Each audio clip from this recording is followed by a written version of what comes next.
They called her Deadeye, but stripped her rank and sent her into exile after one controversial shot destroyed her decorated career. Sergeant Major Luna Kane had been hiding in the Afghan mountains for 8 months, forgotten by the Corps that once celebrated her as their finest marksman. When 12 Marine Rangers conducting a classified hostage rescue got trapped in a Taliban ambush during the worst blizzard in decades, every rescue attempt failed, and communications went dark. Captain Ethan Cross radioed desperately for backup that would never come. That's when a single rifle shot echoed from Eagle's Nest Ridge, 200 meters away, and changed everything. What happened next, in those final 47 minutes of darkness, would either redeem a fallen warrior or bury her legend forever. Quick pause before we continue. Tell us, where in the world are you watching from? If you're enjoying these stories, make sure to hit subscribe, because tomorrow's episode is absolutely mind-blowing. The wind howled through the stone walls of the abandoned shepherd's hut where Luna Kane had made her home for the past 8 months. Perched 9,000 feet above sea level in the Hindu Kush Mountains, the crude shelter offered protection from everything except her own memories. She adjusted the wool blanket around her shoulders and returned to cleaning her rifle, a custom Barrett M82A1 that had been her constant companion through 3 deployments and 247 confirmed kills. "Another storm coming," she whispered to the weapon, her voice barely audible above the screaming wind. The rifle lay disassembled on a makeshift table constructed from ammunition crates and salvaged wood. Each component gleamed with the care of someone who understood that precision meant survival, even when survival no longer seemed worth the effort. 8 months. 8 months since the incident at Checkpoint Bravo that had ended her 17-year Marine Corps career in scandal and disgrace. 8 months since Colonel Diana Pike had delivered the news that Luna's actions, while technically justified, had created an international incident that required a scapegoat. 8 months since she had chosen exile over court-martial, disappearing into the same mountains where she had once hunted America's enemies. Thunder rolled across the valley below, though the sound seemed wrong for a storm. Luna's trained ears recognized the deep rumble of heavy vehicles moving along the serpentine road that connected Camp Resolute to the outside world. She set down her cleaning rod and moved to the window, a gap in the stones covered by a tattered piece of canvas.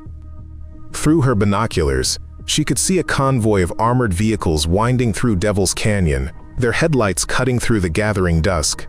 3 up-armored Humvees and a mine-resistant ambush-protected vehicle carrying what appeared to be civilian passengers. Diplomatic plates on the lead vehicle confirmed her suspicion that this was Ambassador Patricia Caldwell's negotiation team, returning from another failed attempt to broker peace with the local tribal leaders. "Idiots," Luna muttered, watching the convoy navigate the narrow mountain road. "Same route every time, same timing, might as well paint targets on those vehicles." She had observed the diplomatic missions for months, noting the predictable patterns that made professional soldiers cringe. The ambassador insisted on maintaining regular contact with village elders, believing that persistence would eventually break through decades of mistrust and violence. Luna admired the woman's dedication while questioning her tactical awareness. The convoy disappeared around a bend in the road, leaving only the echo of diesel engines and the approaching storm. Luna returned to her rifle, muscle memory, guiding her hands through the reassembly process. Bolt carrier group, charging handle, buttstock assembly. Each piece clicked into place with mechanical precision that had been drilled into her through thousands of repetitions. Her radio crackled with distant voices, fragments of military communications that reached her makeshift antenna despite the mountains. Interference. Most transmissions were routine logistics coordination, supply requests, and weather updates that painted a picture of military life continuing without her. She listened with the detached interest of someone observing a world that no longer included her. "Camp Resolute, this is Diplomat 6, came Ambassador Caldwell's voice through the static. "Proceeding to Village Elder Hakimi's compound for scheduled negotiations. Estimated time of arrival 2300 hours. Luna checked her watch. The convoy would reach the village just as the worst of the storm hit. Mountain weather in this region could change from clear skies to whiteout conditions within minutes, creating visibility problems that complicated even routine movements. Add the security concerns of operating in territory where tribal loyalties shifted with political winds, and the mission became exponentially more dangerous. Acknowledged, Diplomat 6, came the response from Camp Resolute's Operations Center. Weather conditions deteriorating rapidly. Recommend expedited negotiations and immediate return to base. The transmission faded into static as atmospheric conditions interfered with radio communications. Luna had experienced similar weather-related communication failures during her active duty, situations where units found themselves operating without support because the mountains blocked radio signals at crucial moments. She pulled on her winter gear and stepped outside to secure equipment that might be damaged by the approaching storm. The wind had increased significantly, carrying ice crystals that stung her exposed skin and reduced visibility to mere yards. These were the conditions that had earned the Hindu Kush its reputation as one of the world's most unforgiving environments. Through the howling wind, Luna heard something that made her freeze. The distinctive crack of automatic weapons fire echoed across the valley, followed by the deeper boom of explosives. Professional instincts honed by years of combat experience allowed her to identify the weapons: AK-47s, RPGs, and the heavier signature of a DSHK heavy machine gun.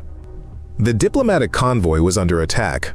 Luna sprinted back to her shelter and grabbed her radio, tuning to the frequency used by diplomatic security teams. Static filled the airwaves, broken by fragments of desperate transmissions. Taking heavy fire from multiple positions, Ambassador is secure but requesting immediate backup.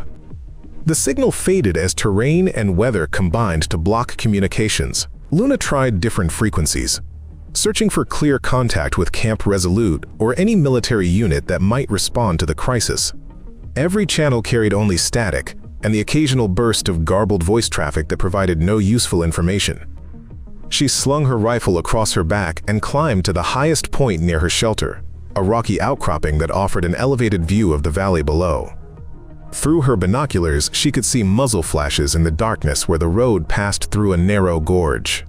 The attackers had chosen their position perfectly, creating a kill zone with no escape routes and excellent fields of fire.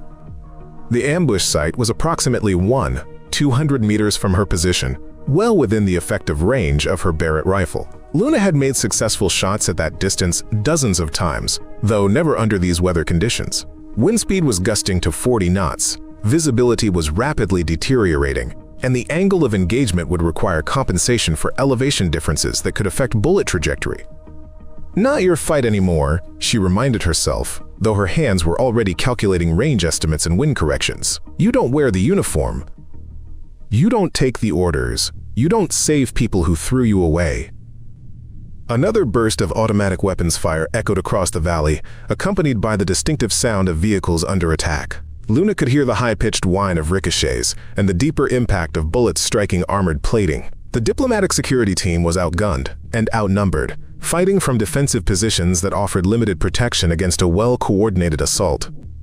Her radio crackled with a transmission that cut through the static like a knife. Any station, this is Guardian 6. Diplomat 6 is down. Repeat, Ambassador Caldwell is wounded, and we have multiple casualties. Requesting immediate medical evacuation and close air support. The voice belonged to Marcus Washington, the diplomatic security chief whom Luna had observed during previous convoy movements. She recognized the controlled desperation of a professional soldier facing impossible odds while trying to protect civilians who depended on his competence for survival.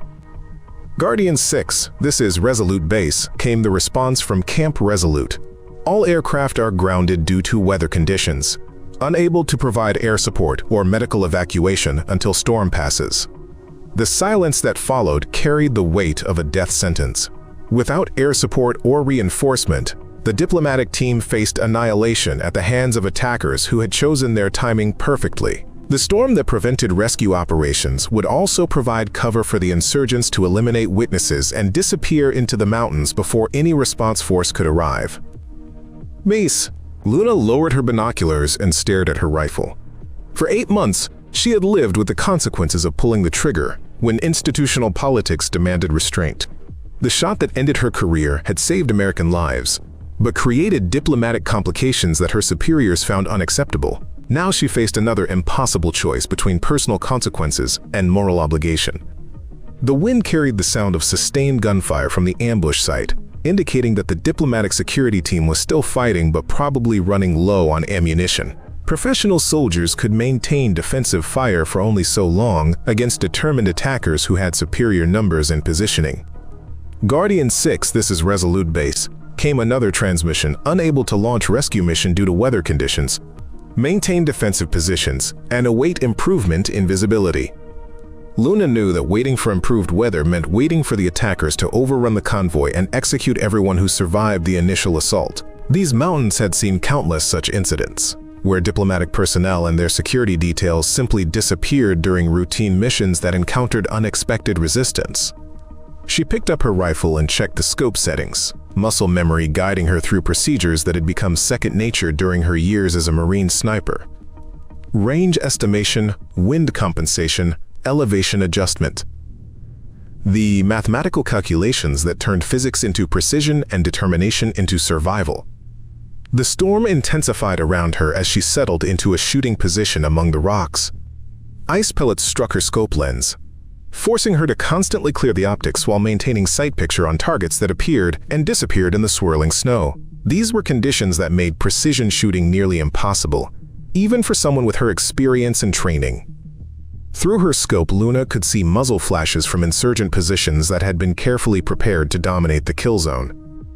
The attackers were using coordinated fire and movement tactics that indicated professional military training, possibly foreign advisors who had helped plan the ambush.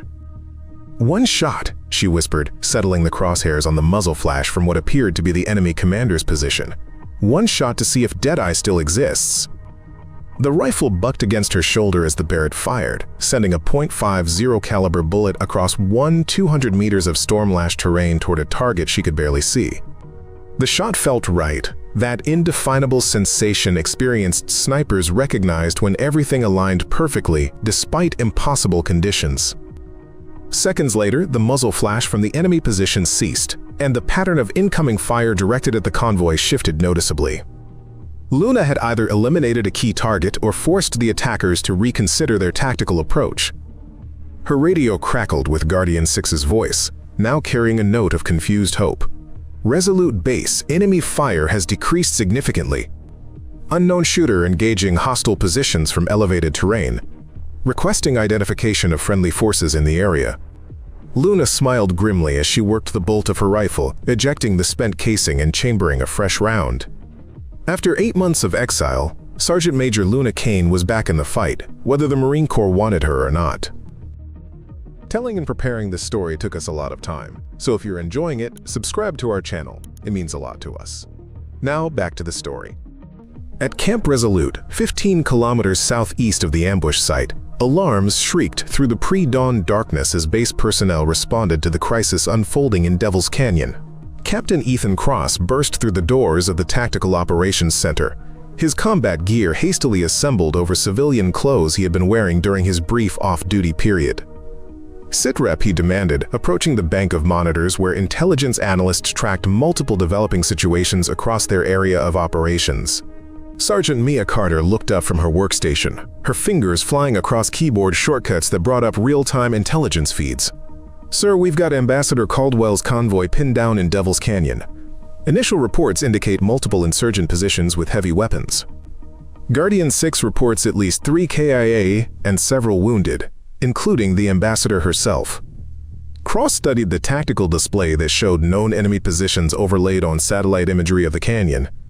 The attackers had chosen their ground perfectly, establishing overlapping fields of fire that created an inescapable kill zone for anyone trapped on the narrow road below.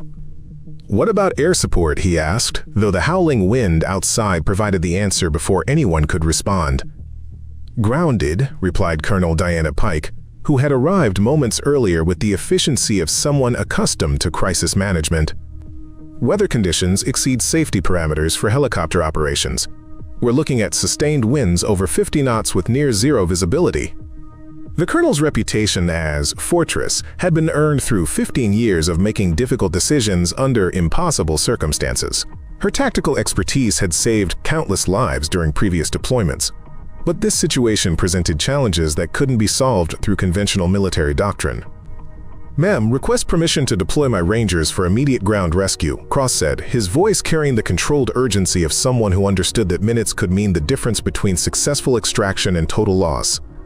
Lieutenant Colonel Sean Blake stepped forward from his position near the communications array.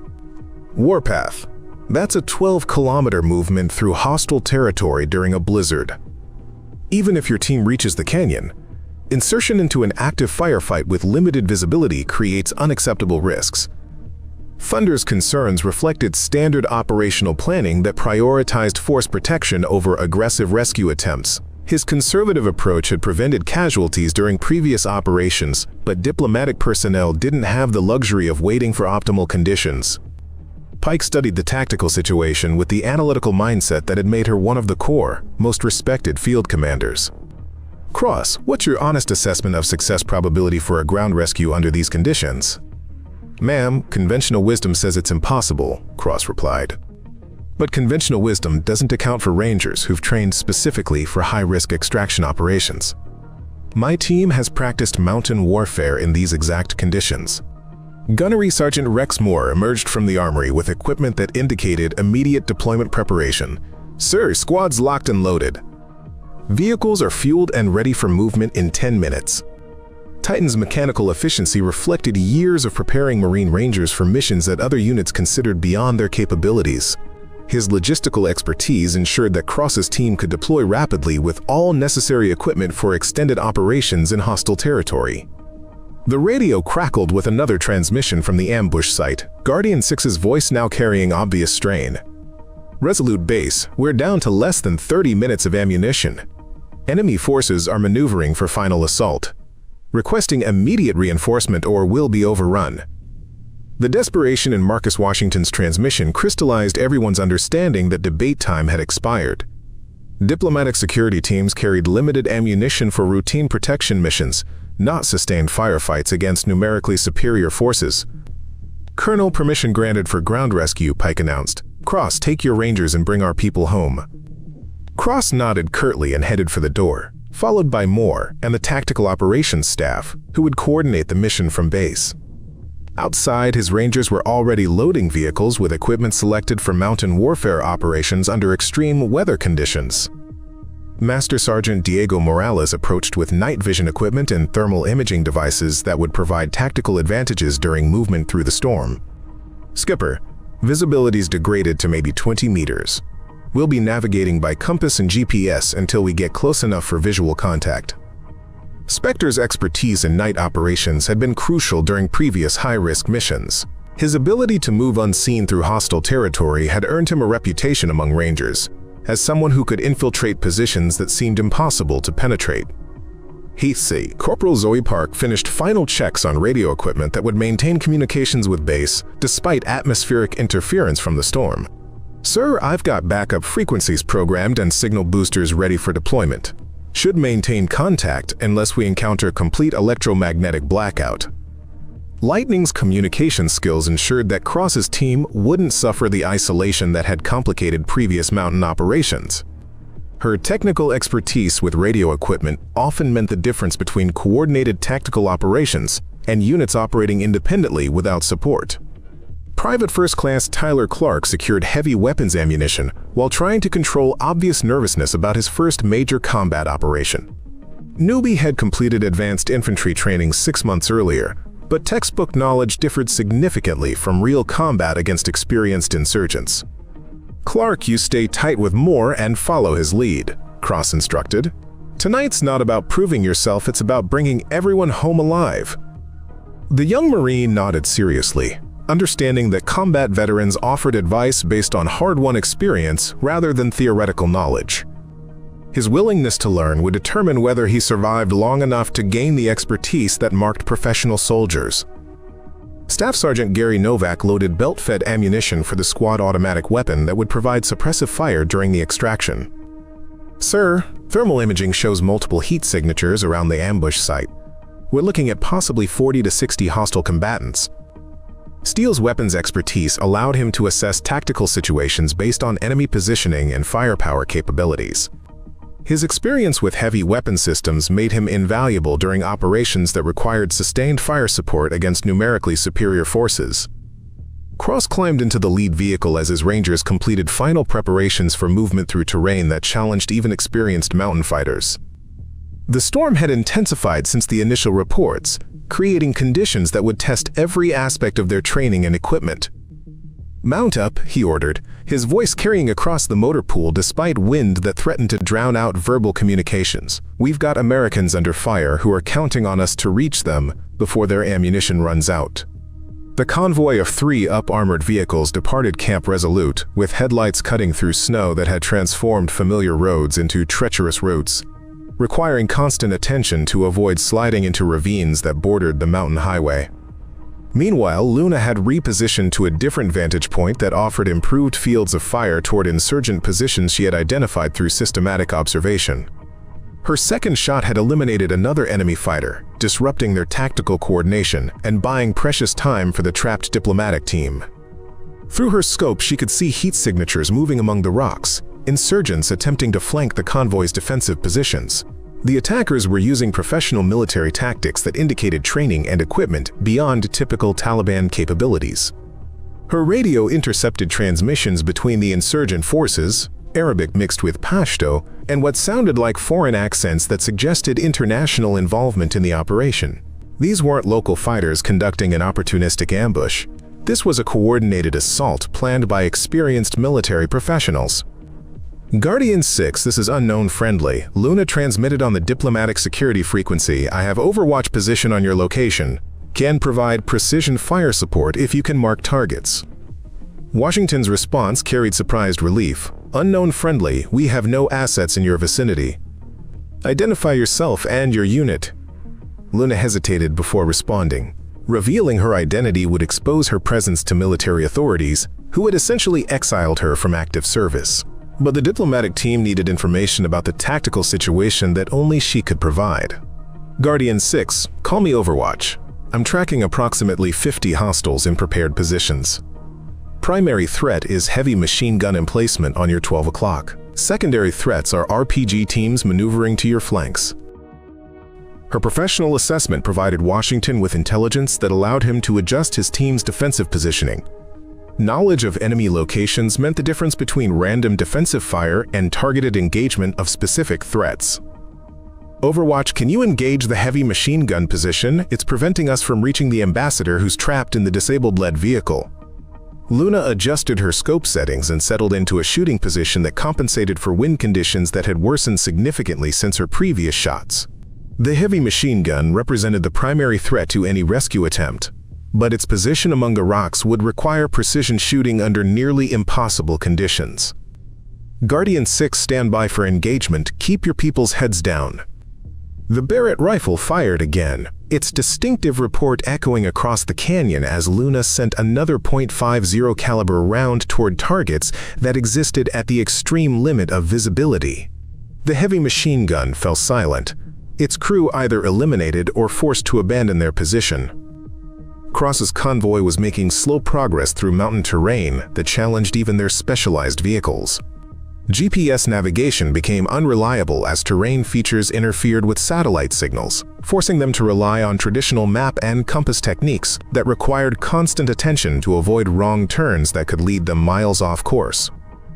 "Lightning, any word from Guardian 6?" Cross asked, his voice tight with concern about the tactical situation they were approaching.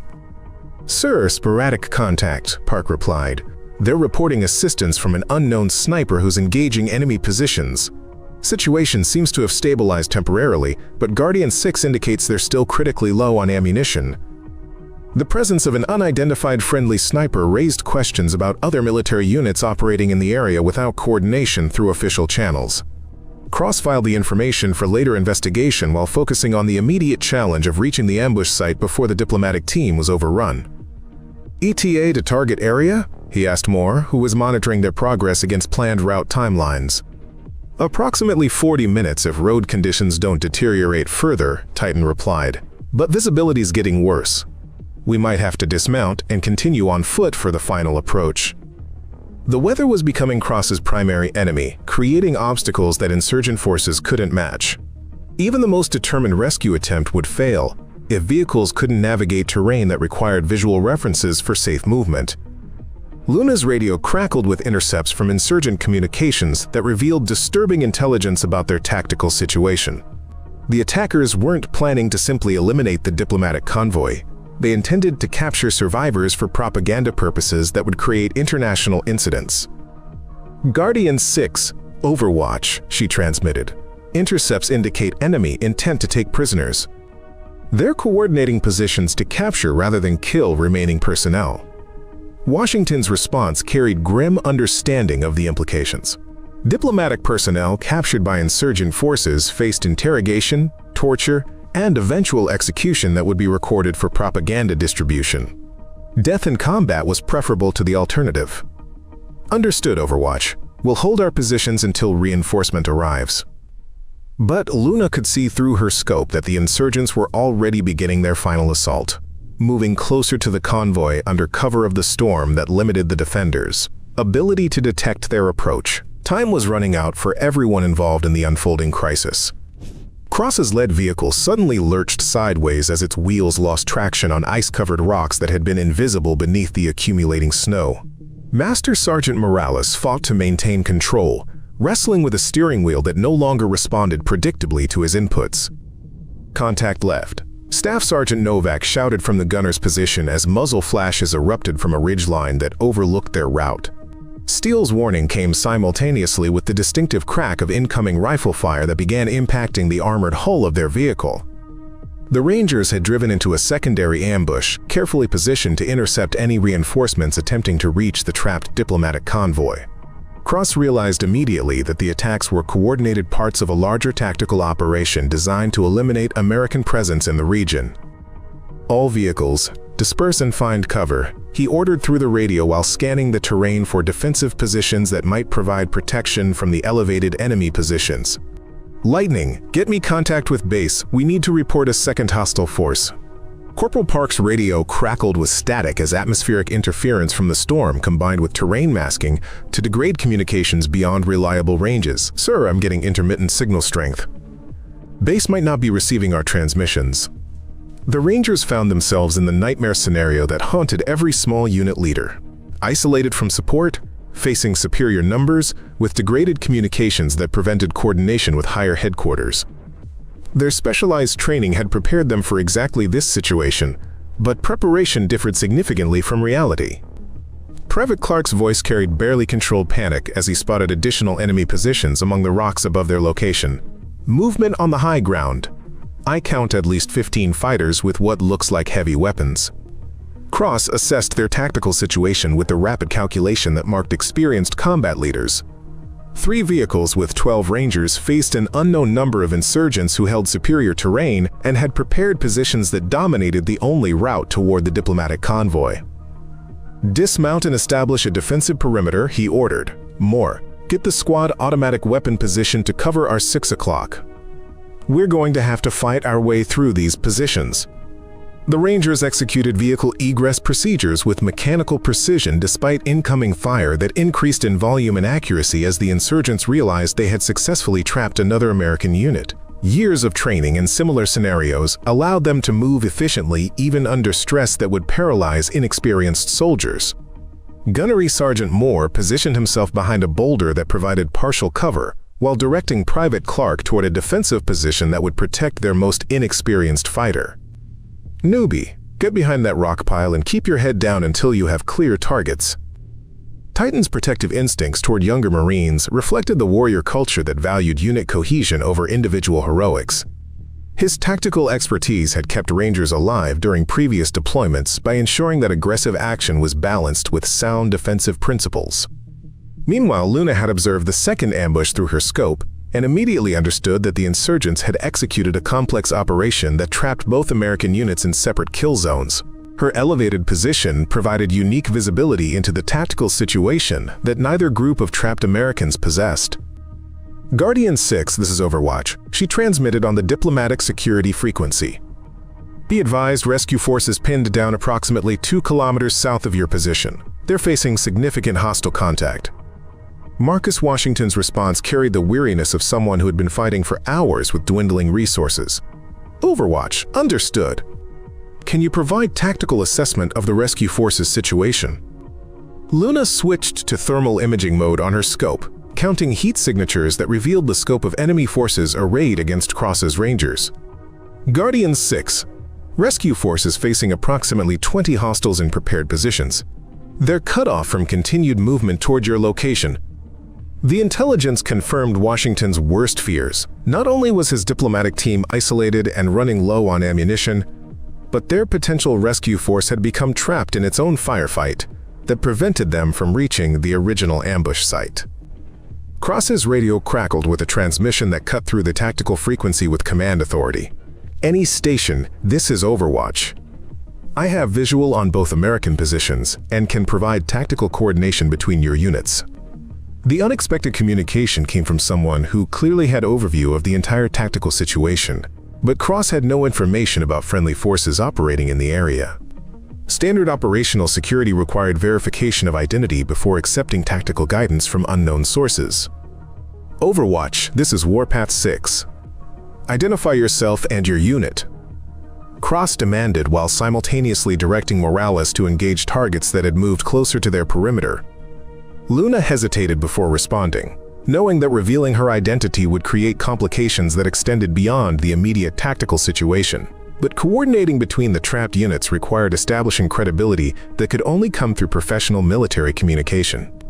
"Warpath 6, I'm a former Marine sniper providing Overwatch support for both American positions. Your current situation requires immediate tactical adjustment to prevent enemy forces from overrunning your defensive perimeter." Cross recognized the professional competence in the transmission despite his confusion about an unidentified Marine operating independently in his area of operations. "Overwatch, what's your tactical assessment and recommendation?" Luna studied the terrain through her scope while calculating fields of fire that would allow Cross's Rangers to break contact and continue toward the diplomatic convoy. "Warpath 6, enemy positions are concentrated on the ridge line to your north. If you can suppress those positions, there's a covered route through the wadi that leads to higher ground." The tactical advice demonstrated knowledge of both terrain features and enemy positioning that could only come from someone with excellent observation capability. Cross made the command decision to trust the unknown Overwatch despite questions about official authorization. "Spectre, take point and guide us through the route Overwatch described." He ordered Morales, "Steele, I need sustained suppressive fire on that ridgeline while we move." Master Sergeant Morales led the Rangers through terrain that challenged even experienced mountain fighters, using natural cover to mask their movement while Novak's automatic weapon kept enemy heads down with precisely aimed bursts that conserved ammunition while maintaining tactical pressure. The movement required individual Marines to bound from cover to cover while maintaining mutual support that prevented the insurgents from isolating and eliminating isolated fighters. Cross coordinated the tactical displacement with hand signals that supplemented radio communications when stealth was more important than voice coordination. Movement complete, Morales reported as the Rangers reached positions that provided improved fields of fire toward enemy positions. "We've got better tactical advantage from this location."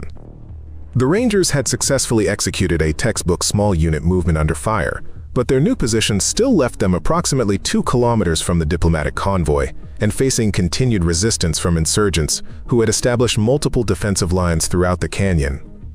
Luna's radio intercepted enemy communications that revealed disturbing intelligence about their tactical intentions. The insurgents weren't simply trying to eliminate American forces. They were coordinating a larger operation that included additional enemy units moving to reinforce the ambush sites. "All American stations, this is Overwatch." She transmitted on a frequency that both units could monitor. "Intercepts indicate enemy reinforcements approaching from the east. Estimated 40 additional fighters with heavy weapons. Timeline approximately 30 minutes. The intelligence transformed the tactical calculation from difficult to potentially impossible. Both American units faced annihilation if they couldn't extract before enemy reinforcements arrived with numbers and firepower that would overwhelm any defensive capability. Cross understood immediately that conventional tactical doctrine offered no solutions for their situation. Standard procedures called for withdrawal to defensible positions and request for air support, but weather conditions prevented aviation assets, and withdrawal would abandon the diplomatic personnel to certain death. "Overwatch, what's your recommendation for tactical coordination between our positions?" he asked, acknowledging that their survival might depend on guidance from someone whose identity remained unknown but whose tactical competence was increasingly evident. Luna calculated angles of fire that would allow her to provide precision support for both American units, while they attempted coordinated movement toward a single defensive position. "Warpath 6, Guardian 6, Recommend consolidating your positions at the stone bridge crossing. I can provide overwatch support during your movement. The stone bridge represented the only terrain feature that offered defensive advantages against numerically superior forces, while providing a single location where American units could coordinate their remaining resources for maximum tactical effectiveness. Ambassador Caldwell's weak voice suddenly joined the radio frequency, her words barely audible over static and the sound of nearby gunfire. Any American forces, this is Diplomat 6. I'm still alive but critically wounded. My security team has maintained defensive positions despite heavy casualties. The confirmation that the ambassador had survived the initial assault provided hope that the rescue mission might still accomplish its primary objective. But her injuries meant that any extraction would require medical evacuation capabilities that exceeded the resources available to Cross's Rangers. "Ma'am, this is Warpath 6, Cross replied. "We're moving to link up with your security team. Medical personnel are standing by for immediate treatment of your injuries." Cross was promising capabilities that didn't exist in their current tactical situation, but maintaining morale required projecting confidence even when facing overwhelming odds. His Rangers would need to believe that success was possible in order to maintain the aggressive mindset necessary for survival. Staff Sergeant Novak had been monitoring ammunition expenditure and provided reports that quantified their deteriorating tactical situation. "Sir, we're down to 60% basic load. At current expenditure rates, we've got maybe 40 minutes of sustained fire before we're critically low." The ammunition situation created a timeline that couldn't be extended through tactical maneuvering or individual heroics. Every round fired brought them closer to the moment when superior enemy numbers would overwhelm defensive positions through simple attrition. Luna recognized that her elevated position and remaining ammunition represented the only tactical advantage available to the trapped American forces. Her precision fire could eliminate key enemy leaders and heavy weapons positions that posed the greatest threats to successful extraction. "Warpath 6, I'm going to engage enemy heavy weapons positions to reduce their capability against your movement," she transmitted while adjusting her scope for long-range shots that would test her abilities under extreme weather conditions. The Barrett rifle fired repeatedly as Luna systematically eliminated insurgent machine gun positions that dominated the approaches to the stone bridge. Each shot required compensation for wind conditions that changed constantly as the storm intensified throughout the canyon. Cross watched enemy fire decrease significantly as Luna's precision engagement eliminated the most dangerous threats to his Rangers' movement. "Outstanding shooting, Overwatch. We're moving to the bridge crossing now." The Rangers began their approach to the stone bridge under covering fire that demonstrated tactical coordination between unknown units that had never trained together but shared professional competence that transcended organizational boundaries. Their survival depended on trusting someone whose identity remained a mystery, but whose abilities were saving American lives. The stone bridge emerged from the swirling snow like an ancient fortress, its weathered arches spanning a frozen creek that had carved through solid rock over countless centuries. Cross's Rangers approached the structure with tactical precision, using hand signals to coordinate their movement across open ground that left them exposed to enemy observation from multiple directions. Guardian 6, this is Warpath 6, Cross transmitted as his team reached the relative safety of the bridge's massive stone supports. "We're at the consolidation point. What's your status and position?" Marcus Washington's voice crackled through the radio with obvious relief at hearing American reinforcements had reached their vicinity.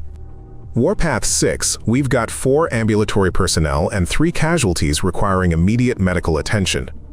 Ambassador Caldwell is conscious but has lost significant blood from shrapnel wounds."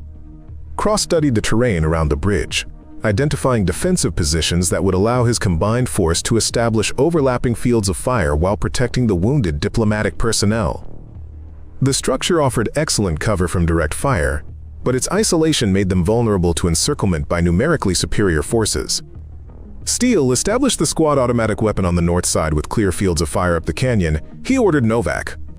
"Spectre, I need you to coordinate with Guardian 6's people and establish integrated defensive positions." Master Sergeant Morales moved toward the diplomatic security team's position with the confidence of someone accustomed to working with unfamiliar units under combat conditions. His ability to quickly assess and integrate different tactical capabilities would be crucial for creating effective, combined defenses.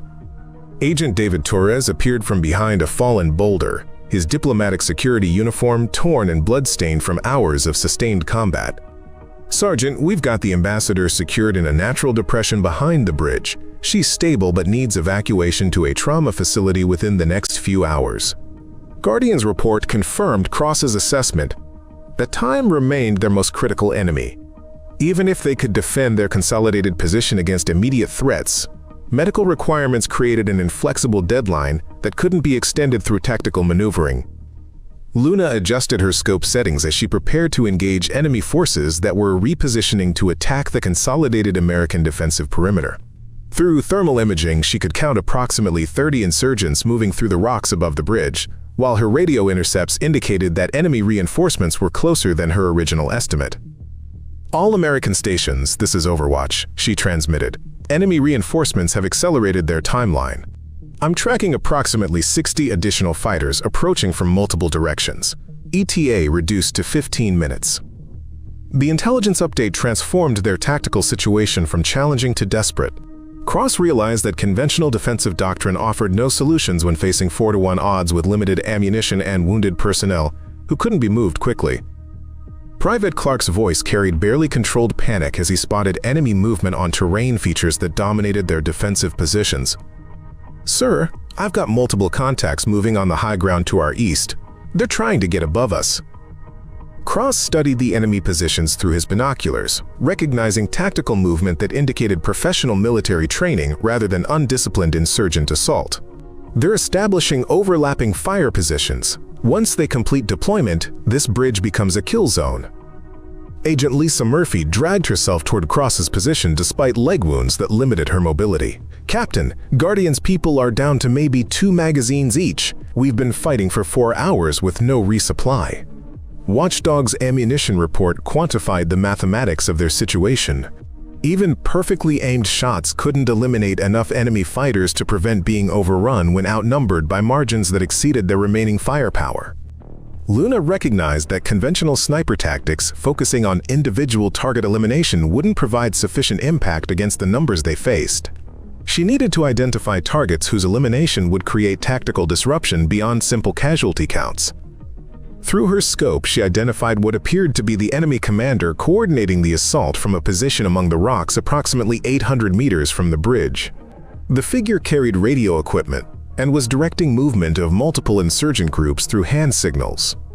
"Warpath 6, I'm going to engage enemy command element," she transmitted while adjusting her scope for a shot that would require compensation for increased wind speeds and the commander's partial concealment behind granite outcroppings. The Barrett rifle fired, sending its .50 caliber projectile across terrain where visibility had degraded to less than 200 meters. Luna watched through her scope as the enemy commander's position erupted in confusion, radio chatter indicating that her shot had either eliminated or seriously wounded their tactical leader. "Outstanding shot, Overwatch." Cross observed as enemy movement patterns immediately became less coordinated. Their assault timeline just got disrupted. But Luna could see additional problems developing through her thermal imaging. The enemy reinforcements included heavy weapons teams carrying what appeared to be recoilless rifles and mortars that could destroy the bridge's defensive positions through indirect fire. "Warpath 6, be advised that reinforcements include heavy weapons capable of indirect fire," she reported. "Your current positions won't provide adequate protection against mortars." Cross understood that Luna's warning meant they needed to either eliminate the incoming heavy weapons or find alternative defensive positions that offered overhead cover. The bridge's stone construction might withstand small arms fire, but mortar rounds would turn their consolidation point into a death trap. Ambassador Caldwell's weak voice joined the radio frequency as she attempted to contribute to tactical planning despite her injuries. "Captain Cross, there's a cave system beneath the bridge that might provide protection from indirect fire. My security team discovered it during our initial defensive positioning." Honka, the ambassador's information offered hope for protecting the wounded personnel and establishing defensive positions that couldn't be eliminated through mortar fire. But moving casualties into cave positions would require exposing them to enemy observation during the transition. "Guardian 6, can your people guide us to these cave positions?" Cross asked Washington, who had been coordinating defensive fire despite his own wounds from the initial ambush. "Affirmative, Warpath 6, Washington replied, "but we'll need to move fast. Enemy forces are already positioning for final assault." Gunnery Sergeant Moore approached Cross with ammunition counts that confirmed their critical supply situation. "Sir, we're down to basic combat loads. Maybe 20 minutes of sustained fire if we maintain current expenditure rates." Titan's report eliminated any possibility of prolonged defensive action. They needed to either achieve tactical success within the next 20 minutes or accept that ammunition depletion would make continued resistance impossible. Luna intercepted enemy radio traffic that revealed devastating intelligence about their tactical situation. The insurgent reinforcements included foreign advisors who were coordinating professional military assault tactics designed to eliminate entrenched defensive positions. "All American stations, this is Overwatch," she transmitted urgently. "Enemy forces include foreign military advisors coordinating combined arms assault. They're planning coordinated indirect fire followed by infantry assault from multiple directions." The intelligence confirmed Cross's worst fears about facing opponents with training and equipment that exceeded typical insurgent capabilities. Foreign advisors meant access to military tactics specifically designed to eliminate small American units trapped in isolated positions. Corporal Park's radio equipment suddenly crackled with an emergency transmission from Camp Resolute. "Warpath 6, this is Resolute Base. Weather conditions have improved enough to launch limited air support. ETA approximately 30 minutes. Lightning's communication provided the first hope they had received since the crisis began. But 30 minutes exceeded their ammunition timeline and might arrive too late to prevent their positions from being overrun by enemy forces. "Resolute Base, this is Warpath 6, Cross replied. "We have critical ammunition shortage and are facing imminent assault by approximately 90 hostile combatants with heavy weapons. Request immediate priority for close air support." The response from base carried obvious frustration with operational limitations beyond their control. "Warpath 6, air assets are launching but must navigate severe weather conditions. No guarantees on arrival timeline." Cross understood that air support represented their only hope for survival, but military aviation couldn't overcome physics and weather conditions that made flight operations extremely dangerous. They would need to survive long enough for air assets to reach their location. "All personnel, prepare to move to cave positions," Cross ordered.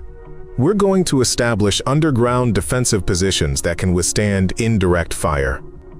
The movement of wounded personnel required exposing them to enemy observation while transitioning between defensive positions. Cross coordinated the displacement with covering fire from Rangers, who expended precious ammunition to suppress enemy positions during the vulnerable movement. Luna watched through her scope as the Americans began moving toward cave positions beneath the bridge. She could see enemy mortar teams completing their setup procedures, preparing to engage the consolidation point with indirect fire that would devastate anyone caught in the open. "Warpath 6, enemy mortars are preparing to fire," she reported while adjusting her scope toward targets that were partially concealed behind rocky cover. "I'm going to engage the mortar positions." The Barrett rifle fired repeatedly as Luna attempted to eliminate mortar crews before they could begin devastating indirect fire against the American positions. Each shot required precise compensation for weather conditions that continued deteriorating as the storm intensified. Staff Sergeant Novak provided covering fire that allowed the last of the wounded personnel to reach cave positions before enemy mortar rounds began impacting around the bridge. All personnel under cover. Steele reported as explosions erupted across the terrain they had just abandoned. Cross realized that Luna's precision fire had prevented catastrophic casualties by eliminating the mortar threat before it could devastate their consolidation point. "Overwatch, outstanding shooting, you just saved our lives." But through her scope, Luna could see that the enemy ground assault was beginning despite the loss of their indirect fire support. Approximately 90 insurgents were advancing through the rocks toward American positions that were now protected by stone and earth, but isolated from mutual support. "Warpath 6, ground assault commencing from 3 directions," she reported while engaging individual targets that presented the greatest threats to the defensive perimeter. "I'm providing precision fire support, but you're facing overwhelming numbers." Cross understood that their survival now depended on Luna's ability to eliminate enough enemy fighters to disrupt their assault before American ammunition was exhausted. "Overwatch, we're counting on you to buy us time until air support arrives." The weight of that responsibility settled on Luna's shoulders as she prepared for the most challenging shooting of her career. 90 enemy fighters advancing through a blizzard against Americans who trusted her precision to keep them alive until help arrived. The first wave of insurgents emerged from the storm like phantoms materializing from another world, their white camouflage making them nearly invisible against the snow-covered rocks until muzzle flashes revealed their positions. Luna tracked the lead elements through her scope, calculating wind drift and bullet drop for shots that would need to stop the assault before it gained momentum. Her Barrett fired methodically, each shot carefully placed to eliminate fighters who carried heavy weapons or appeared to be directing the tactical movement of others. The .50 caliber rounds punched through the storm with devastating effect, dropping insurgents who thought distance and weather provided protection from American firepower. Warpath 6, I'm engaging lead elements, Luna transmitted while working the bolt to chamber another round. Count 12 hostiles down, but they're still advancing through multiple approach routes. Cross pressed himself against the cave wall as automatic weapons fire began impacting the stone bridge above their heads, sending fragments of ancient masonry cascading into their defensive positions. The insurgents had reached effective range and were beginning to pour suppressive fire into areas where they suspected American positions. "All personnel, maintain noise discipline," he whispered to his combined force. "Let them waste ammunition on empty positions while Overwatch thins their numbers." Agent Torres crawled to the cave entrance with Ambassador Caldwell supported against his shoulder, her pale complexion indicating blood loss that required immediate medical intervention. "Captain, the ambassador's condition is deteriorating. She needs surgical attention within the next hour, or we're going to lose her." The medical timeline created pressure that couldn't be relieved through tactical success alone. Even if they survived the current assault, Ambassador Caldwell's wounds would prove fatal without evacuation to facilities that remained unreachable until weather conditions improved enough for helicopter operations. Luna adjusted her scope as the second wave of attackers moved closer to the bridge, using terrain features and the storm to mask their approach. These fighters demonstrated better tactical discipline than the initial assault elements, advancing through covered routes that limited her shooting opportunities. Warpath 6, second wave is approximately 400 meters from your position, she reported while tracking individual fighters who exposed themselves just long enough for precision engagement. They're using professional movement techniques. Through her scope, Luna identified a fighter carrying what appeared to be an anti-tank weapon, probably an RPG-29, capable of penetrating the stone bridge structure that protected the American defensive positions. Eliminating the heavy weapons operator became her immediate priority. The Barrett's distinctive report echoed across the canyon as Luna sent another round toward a target that was partially concealed behind rocky cover. She watched the RPG operator collapse, his weapon tumbling into a crevice where it would be unreachable by other insurgents. Master Sergeant Morales positioned himself where he could observe enemy movement while coordinating defensive fire from the Rangers and diplomatic security personnel. "Movement on the north approach," Spectre reported quietly. "Approximately 8 fighters working their way through the boulder field." Cross calculated ammunition expenditure against the number of attackers they still faced. Even with Luna's precision fire eliminating key threats, the mathematics remained brutal. "Steele, how many rounds do you have for the squad automatic weapon?" Staff Sergeant Novak checked his ammunition pouches with the efficiency of someone who had learned to count bullets during previous firefights. "Sir, maybe 150 rounds. Enough for 2 minutes of sustained fire if we encounter mass assault." The ammunition shortage eliminated any possibility of suppressive fire except during critical moments when enemy forces concentrated for final assault. Every round would need to count toward eliminating specific threats rather than general area suppression. Luna's radio crackled with intercepts from insurgent communications that revealed disturbing intelligence about their tactical coordination. Warpath 6, enemy forces are coordinating flanking movements through approach routes I can't observe from my position. They're planning simultaneous assault from 3 directions. Cross understood that Luna's elevated position provided excellent fields of fire towards some approaches, but left blind spots that insurgents could exploit for close-range assault. "Can you relocate to cover additional approaches?" "Negative," Luna replied while engaging another fighter who had moved within grenade range of the cave positions. "Movement would expose me to counter-sniper fire. I've got better tactical value maintaining current position." Private Clark pressed himself against the cave wall as bullet fragments ricocheted off stone surfaces near his position. "Sir, they're getting close enough to throw grenades. I can hear them talking just outside the cave entrance." Newby's report confirmed that insurgents had successfully infiltrated to hand grenade range despite Luna's precision fire and the Rangers' defensive positioning. Close quarters combat would negate many of their tactical advantages while favoring attackers who outnumbered the defenders. Corporal Park monitored radio frequencies while providing intelligence updates that painted an increasingly desperate picture. "Sir, I'm picking up enemy communications indicating they've identified our ammunition shortage. They're planning to pin us down with sustained fire until we exhaust our remaining rounds." Lightning's intelligence confirmed Cross's assessment that conventional defensive tactics offered no solutions against enemies who could afford to trade ammunition for time while Americans faced critical supply shortages. Luna recognized that her precision fire needed to disrupt enemy tactical coordination rather than simply eliminating individual fighters. She searched through her scope for command elements that were directing the assault, knowing that removing leadership would create confusion that might buy critical time. Through thermal imaging, she identified what appeared to be a command group positioned approximately 600 meters from the bridge. The figures carried radio equipment and were coordinating movement of multiple insurgent elements through hand signals that indicated professional military training. Warpath 6, I'm engaging enemy command element, Luna transmitted while adjusting her scope for a shot that required compensation for crosswinds that had increased significantly as the storm intensified. The Barrett fired, its heavy projectile cutting through the swirling snow toward targets who thought distance provided safety from American weapons. Luna watched through her scope as the command group scattered, radio chatter indicating that her shot had seriously disrupted their tactical coordination. Outstanding effect, Overwatch. Cross observed as enemy movement patterns immediately became less organized. Their assault coordination just broke down. But the temporary disruption couldn't solve their fundamental problem of facing overwhelming numbers with limited ammunition. Luna could see additional insurgent groups moving through approaches that would bring them within assault range of the American positions. Agent Murphy dragged herself to a position where she could observe the cave entrance despite leg wounds that limited her mobility. "Captain, I count approximately 15 fighters moving up the creek bed. They'll reach the bridge in maybe 5 minutes." Watchdog's tactical observation meant that insurgents were approaching through dead ground that Luna couldn't observe from her elevated position.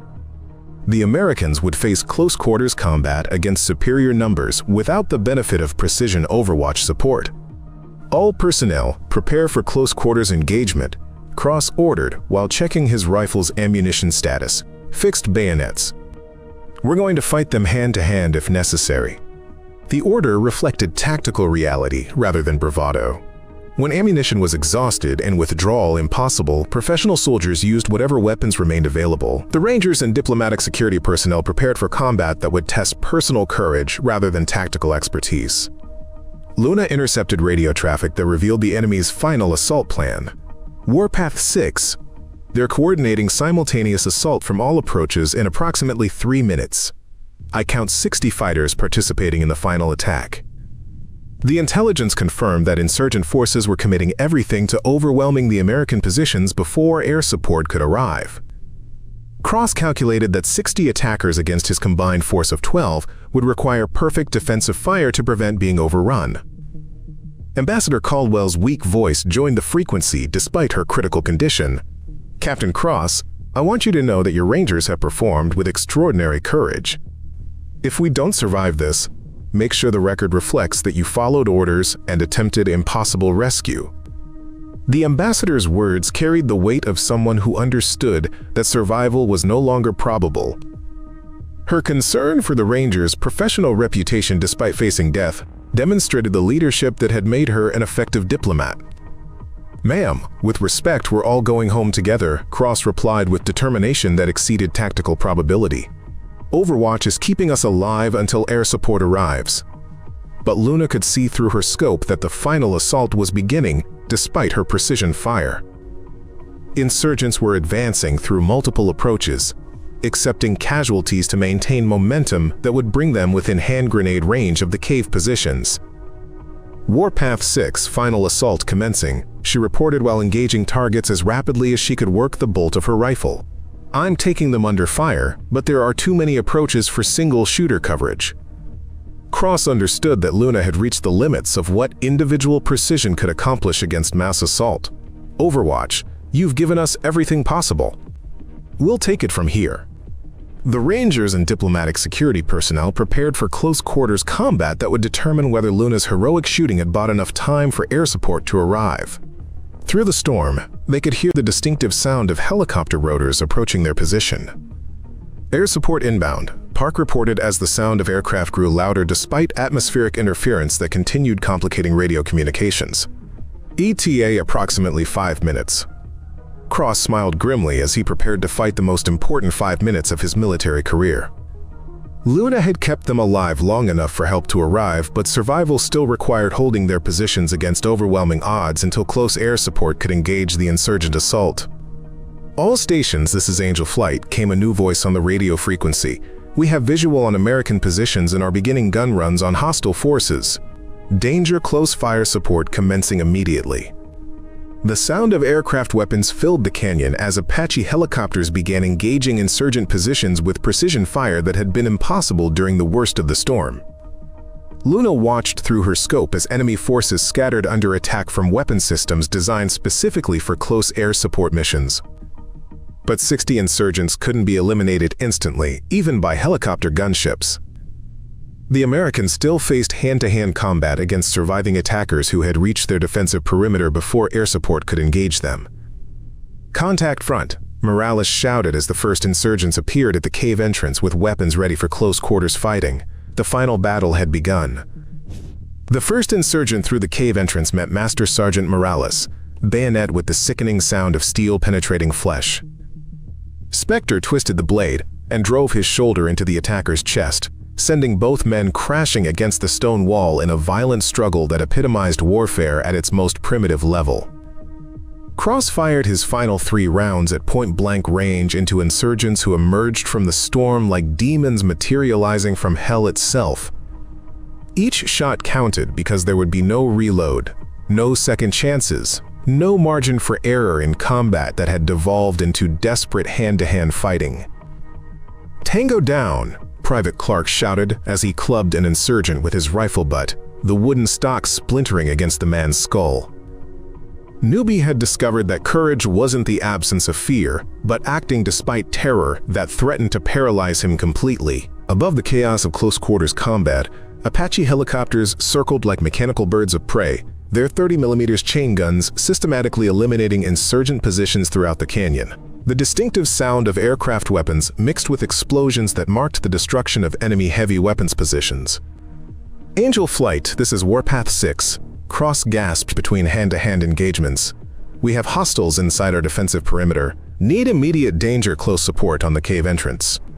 The Apache pilot's response carried professional calm despite coordinating weapons fire within meters of American positions. Warpath 6, understand hostiles at your position. Switching to precision rockets. Keep your heads down. Hellfire missiles streaked past the cave entrance with surgical precision, eliminating insurgent positions that were close enough to American forces that traditional safety margins had become meaningless. The explosions illuminated the canyon in brilliant flashes that revealed dozens of enemy fighters caught in the open. Staff Sergeant Novak exhausted his final belt of ammunition as insurgents rushed the cave entrance in waves that tested the physical endurance of defenders who had been fighting for hours. Steele's empty machine gun became a club that he wielded with devastating effect against attackers who thought depleted ammunition meant victory. Agent Torres struggled to protect Ambassador Caldwell while simultaneously engaging insurgents who had penetrated their defensive perimeter. Guardian's diplomatic security training included close-quarters combat, but protecting a critically wounded principal during active firefight required skills that exceeded normal procedures. Luna adjusted her scope as surviving insurgents attempted to withdraw from positions that Apache helicopters were systematically destroying. Her Barrett rifle continued its methodical work, eliminating fighters who tried to escape through routes that would allow them to regroup for subsequent attacks. Warpath 6, I'm tracking approximately 20 hostiles attempting withdrawal to the east, she reported while engaging targets that represented ongoing threats to the American positions. Engaging fleeing personnel to prevent regrouping. The precision fire from Luna's elevated position prevented insurgent forces from conducting organized withdrawal that might allow them to return with reinforcements. Each shot eliminated fighters who carried knowledge of American positions and tactical vulnerabilities. Gunnery Sergeant Moore drove his knife into an insurgent's ribs with the mechanical efficiency of someone who had learned that hesitation meant death in close-quarters combat. Titan's experience during previous deployments had taught him that survival often depended on accepting violence as a necessary tool rather than a moral choice. Cave secure, Moore reported as the last insurgent inside their perimeter fell to combined American weapons. All hostiles eliminated or withdrawn from immediate vicinity. Cross surveyed the aftermath of combat that attested every aspect of their training and determination. Blood stained the cave walls, where Americans and insurgents had fought with knives, rifle butts, and bare hands when ammunition was exhausted and survival required primitive violence. Casualty report, he ordered while checking his Rangers for wounds that might require immediate medical attention. Clark's got facial lacerations from rock fragments. Morales reported while applying field dressings to cuts that would leave permanent scars. Novak has a knife wound to his left arm, but it missed major vessels. The Rangers had survived close-quarters combat with wounds that would heal, rather than injuries that would end careers. Their success reflected training, determination, and Luna's precision fire that had prevented the defensive perimeter from being completely overrun. Agent Murphy crawled to Cross's position despite leg wounds that had worsened during the hand-to-hand fighting. "Captain, the ambassador's unconscious but breathing. Her pulse is weak and she's lost considerable blood." Watchdog's medical assessment confirmed that Ambassador Caldwell required immediate surgical intervention beyond anything possible in their current tactical situation. Even with the immediate threat eliminated, her survival depended on evacuation to trauma facilities. Angel Flight, this is Warpath 6, cross-transmitted to the Apache helicopters that continued engaging scattered insurgent positions throughout the canyon. Request immediate medical evacuation for critically wounded diplomatic personnel. The Apache pilot's response reflected operational realities that couldn't be changed through determination alone. Warpath 6. Medical helicopters are inbound, but weather conditions still prevent landing in your immediate vicinity. You'll need to move casualties to the extraction zone. Cross studied the terrain between their cave positions and the helicopter landing zone that had been established in a relatively flat area, approximately 800 meters from the bridge. Moving Ambassador Caldwell across open ground would expose them to potential sniper fire from surviving insurgents. "Overwatch, can you provide cover for casualty evacuation movement?" he asked Luna, whose precision fire had been crucial throughout the engagement. Luna scanned the terrain through her scope, searching for threats that might complicate movement of wounded personnel across ground that offered limited concealment. Warpath 6. I'm tracking 3 possible sniper positions that could engage your movement route. I'll eliminate those threats before you begin evacuation. The Barrett rifle fired 3 times in rapid succession, as Luna engaged positions where surviving insurgents might establish overwatch capability against American movement. Each shot was carefully placed to eliminate potential threats, rather than confirm targets. Movement route clear, Luna reported after systematically engaging every position that could threaten the casualty evacuation. No observed threats to your extraction movement.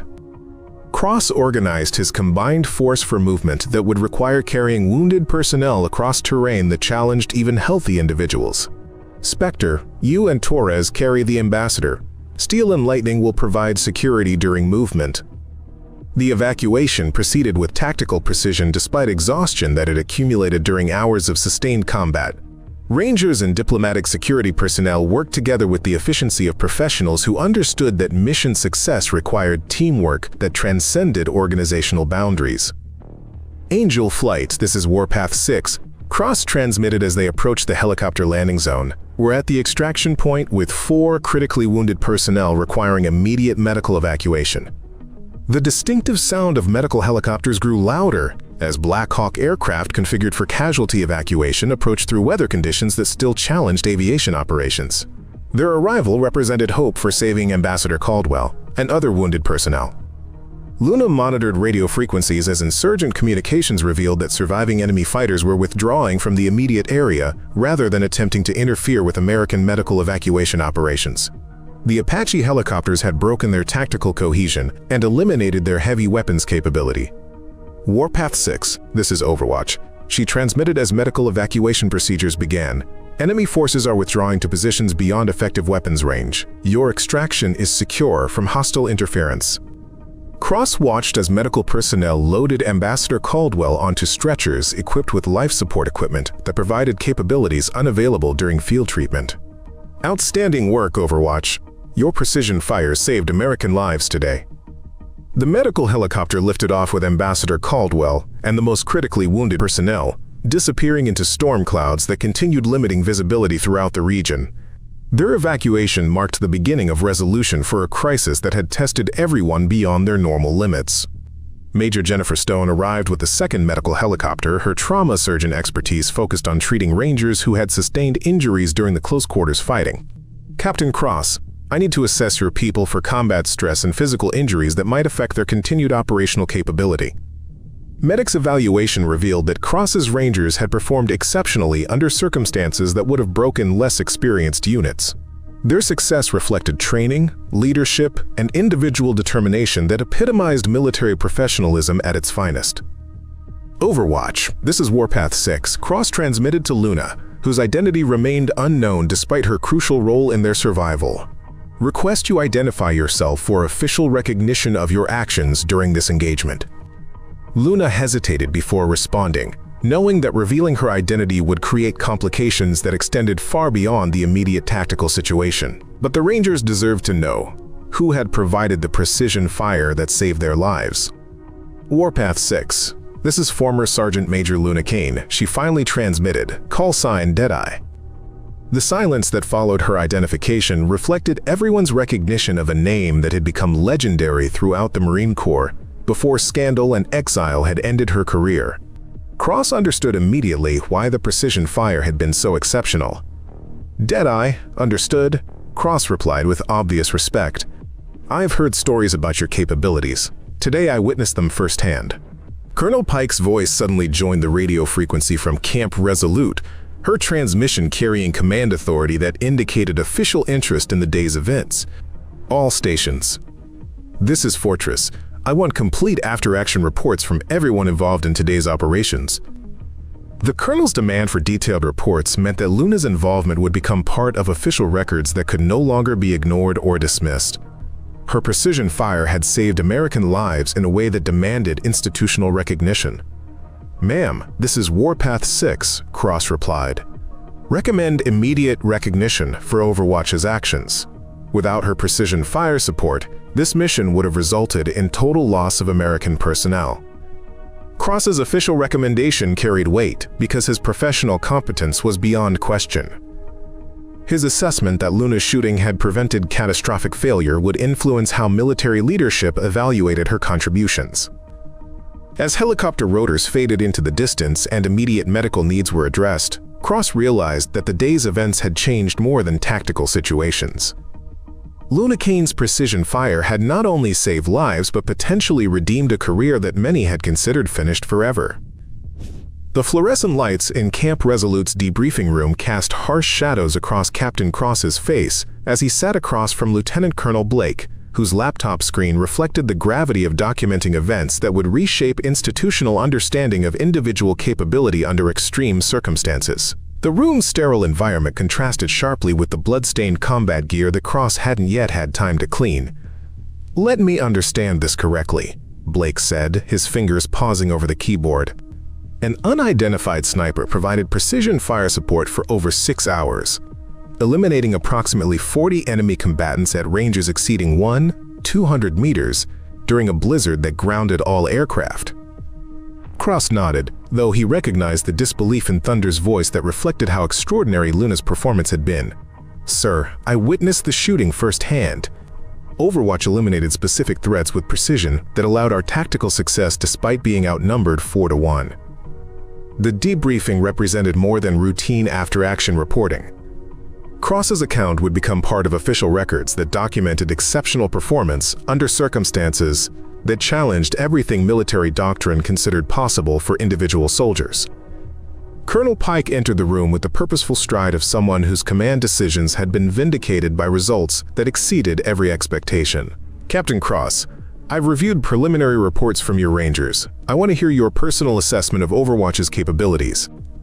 Cross straightened, despite exhaustion that had accumulated during the most challenging mission of his career. "Ma'am, I've never witnessed shooting of that caliber under those conditions. Overwatch engaged targets I couldn't even see through thermal imaging. Her precision fire was the difference between mission success and total loss." Pike studied Cross with the analytical mindset that had made her one of the core, most respected field commanders. His professional competence was beyond question, which meant his assessment carried weight that couldn't be dismissed through institutional skepticism. "Did Overwatch identify herself during the engagement?" Pike asked, though her tone suggested she already knew the answer.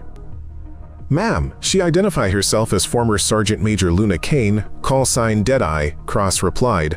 "I recognize the name from stories that circulate among snipers. Her reputation for precision shooting is legendary throughout the community." The confirmation that Luna Kane had emerged from 8 months of exile to save American lives created complications that extended far beyond tactical success. Pike understood that institutional justice sometimes conflicted with individual merit in ways that required command decisions based on moral complexity rather than regulatory simplicity. Chief Warrant Officer Davis approached the debriefing room with electronic equipment that had been recovered from insurgent positions eliminated during the engagement. "Ma'am, preliminary analysis of enemy communications equipment reveals foreign manufacture and advanced encryption capabilities." Mechanics intelligence confirmed that the insurgent assault had involved international coordination that exceeded typical Taliban operational capability. The equipment indicated professional military support that transformed the engagement from routine ambush to significant enemy operation. "What's your assessment of the opposition we faced?" Pike asked Cross, whose tactical expertise would help evaluate the strategic implications of the day's events. "Ma'am, these weren't typical insurgents," Cross replied. "They demonstrated coordination, equipment, and tactics that indicated professional military training. Without Overwatch's precision fire, they would have achieved their objectives." The assessment confirmed Pike's suspicion that American forces had faced an operation designed to eliminate diplomatic personnel and create international incidents that would destabilize regional negotiations. Luna's intervention had prevented strategic disaster. Sergeant Carter emerged from the Intelligence Analysis Center with intercepts that provided additional context for the day's events. "Ma'am, we've decoded enemy communications that revealed this was a coordinated operation planned weeks in advance. They specifically targeted Ambassador Caldwell's negotiation team. Owl's intelligence meant that the attack hadn't been opportunistic, but rather a calculated assault designed to eliminate American diplomatic efforts in the region. The implications extended far beyond individual survival to strategic consequences that affected international relations." "Where is former Sergeant Major Kane now?" Pike asked, though her question reflected command interest rather than disciplinary concerns. Cross checked his watch while calculating Luna's probable actions following the engagement. "Ma'am, last communication indicated she was maintaining Overwatch position to ensure complete withdrawal of hostile forces, no contact for the past 2 hours." The lack of communication meant that Luna had returned to the isolation that had defined her existence since institutional exile had ended her career. Pike understood that approaching someone who had chosen withdrawal would require sensitivity that balanced official recognition with personal autonomy. First Sergeant Rivera entered the room with medical updates that provided hope for the wounded personnel who had been evacuated during the crisis. "Ma'am, hospital reports indicate Ambassador Caldwell is stable following surgery. All casualties are expected to make full recovery." Boss's medical report confirmed that Luna's precision fire had prevented deaths that would have created diplomatic crises, extending far beyond the immediate tactical situation. Her shooting had saved lives and preserved strategic relationships that affected international negotiations. "I want to personally meet with former Sergeant Major Kane," Pike announced. "Arrange contact through whatever means necessary." Her actions today deserve official recognition regardless of previous institutional decisions. The Colonel's statement represented institutional acknowledgement that individual merit sometimes transcended regulatory complications. Her willingness to personally engage with Luna indicated command commitment to justice that balanced past controversies with current heroism. Meanwhile, Luna had descended from her overwatch position to the shepherd's hut that had served as her refuge during 8 months of self-imposed exile. The Barrett rifle lay disassembled on her makeshift table as she performed maintenance procedures that had become ritual rather than necessity. Her radio crackled with transmissions from Camp Resolute as military personnel coordinated cleanup operations at the engagement sites. Official frequencies carried routine logistics traffic that painted a picture of normal operations resuming after extraordinary crisis. "Deadeye, this is Fortress," came Colonel Pike's voice through static that indicated marginal signal strength at Luna's elevated position. "Request immediate communication regarding your status and location." Luna hesitated before responding, knowing that contact with military authority would end the isolation that had protected her from institutional consequences she wasn't prepared to face. But ignoring direct communication from a colonel would create additional complications. "Fortress, this is Deadeye," she finally replied. "Currently secure at my position, no medical attention required." Pike's response carried command authority, tempered by recognition of Luna's autonomous status. "Deadeye, I want to meet personally to discuss today's events. Will you accept transportation to base for voluntary debriefing?" The invitation represented an opportunity for institutional reconciliation that Luna had never expected. But accepting would require trusting military leadership that had previously chosen political expediency over individual justice when her career had been destroyed. "Fortress, what assurances do I have regarding legal status?" Luna asked, her question reflecting legitimate concerns about potential consequences for someone who had chosen exile over court-martial proceedings. "Deadeye, you have my personal guarantee that this meeting concerns recognition rather than disciplinary action," Pike replied. "Your actions today saved American lives. That service deserves acknowledgement, not punishment." The colonel's assurance provided hope that institutional attitudes might have evolved during Luna's absence. But trusting promises from military leadership required faith that had been shattered through previous experience, with command decisions that prioritized politics over personnel. Captain Reed's voice joined the frequency from his position coordinating air assets throughout the region. "Deadeye, this is Eagle. I've got transport standing by whenever you're ready. No pressure, but the whole squadron wants to meet the shooter who pulled off today's mission." The pilot's informal invitation reflected grassroots recognition that transcended official channels. Luna understood that her shooting had earned respect from professionals who evaluated performance based on results rather than institutional politics. "Eagle, understood," Luna replied. "I'll consider transportation after I secure my equipment."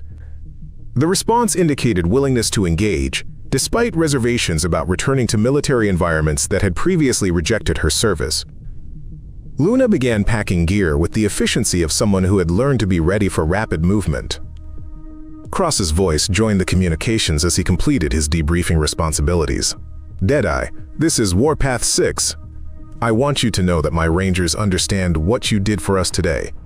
We're honored to have fought alongside someone of your caliber." The recognition from Cross carried special significance because his professional competence was beyond question. His assessment that Luna had performed with exceptional skill would influence how other military personnel evaluated her capabilities. "Warpath 6, your Rangers performed with outstanding courage under impossible circumstances," Luna replied. "It was an honor to provide support for professionals of your quality." The mutual recognition between Luna and Cross reflected warrior culture that valued competence over institutional politics. Their respect had been earned through shared combat experience that transcended organizational boundaries. Brigadier General Morgan's voice suddenly joined the frequency with command authority that indicated high-level interest in the day's events. "All stations, this is Apex. I want complete documentation of today's operations for review at theater level. These events have strategic implications beyond local tactical success." The general's involvement meant that Luna's actions would be evaluated by military leadership at levels where individual heroism could influence policy decisions that affected institutional culture throughout the Marine Corps. "General, this is Fortress," Pike replied. "Recommend immediate recognition for exceptional performance under combat conditions. Former Sergeant Major Kane's actions prevented strategic disaster through individual initiative that exceeded all expectations." The Colonel's official recommendation carried weight that would influence how senior leadership evaluated Luna's contributions. Pike's willingness to stake her professional reputation on supporting Luna indicated command commitment that transcended routine personnel decisions. Luna stared at her radio as military leadership discussed recognition that she had never expected to receive. 8 months of exile had ended with heroic action that forced institutional re-evaluation of decisions that had seemed permanent. "All stations, this is Deadeye," she finally transmitted. "Request coordinates for transportation pickup. I'm ready to return." The simple statement marked the end of self-imposed exile and the beginning of potential redemption that would test whether institutional justice could balance past controversies with current heroism. Luna Kane was coming home to face whatever consequences awaited someone who had proven that individual capability could exceed organizational expectations. The Black Hawk helicopter carrying Luna descended through clearing storm clouds toward Camp Resolute's landing zone, its rotors cutting through air that still carried the metallic scent of recent combat. She sat in silence beside Chief Warrant Officer Davis, whose respectful distance acknowledged her autonomous status while ensuring safe transport back to the military installation she hadn't seen in 8 months. "Ma'am, ETA 3 minutes," the pilot announced through the intercom, his voice carrying the professional courtesy reserved for passengers whose reputation preceded official recognition. Luna nodded while studying the base through her window, noting new construction and security improvements that reflected ongoing operations in a region where threats evolved constantly. The familiar layout triggered memories of a career that had ended in controversy despite 17 years of distinguished service. The helicopter settled onto concrete that Luna had last seen when departing under circumstances that made return seem impossible. She shouldered her rifle case and followed Davis toward vehicles where Colonel Pike waited with an entourage that included officers whose presence indicated institutional interest extending beyond routine personnel matters. "Sergeant Major Kane," Pike said, using Luna's former rank with deliberate emphasis that suggested official recognition rather than informal courtesy. "Welcome back to Camp Resolute." The greeting carried significance that transcended standard military protocol. Pike's use of Luna's previous rank indicated command commitment to acknowledging service that had been rendered despite institutional complications that remained unresolved. "Ma'am, thank you for providing transportation," Luna replied with military bearing that hadn't diminished during months of civilian existence. "I understand you wanted to discuss today's operations." Pike studied Luna with the analytical assessment that had made her one of the core, most respected field commanders. The woman before her showed signs of extended isolation but retained the physical conditioning and mental alertness that marked professional warriors. "Sergeant Major, I want to conduct this conversation privately in my office," Pike announced. "There are matters to discuss that require confidentiality beyond standard operational security."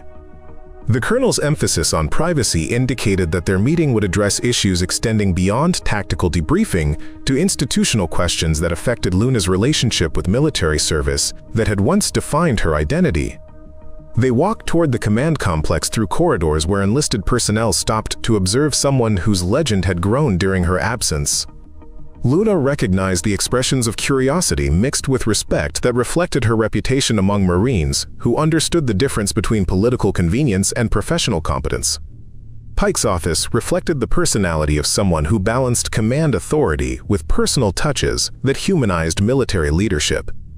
Photographs of previous deployments shared wall space with official documents that tracked unit performance under her command.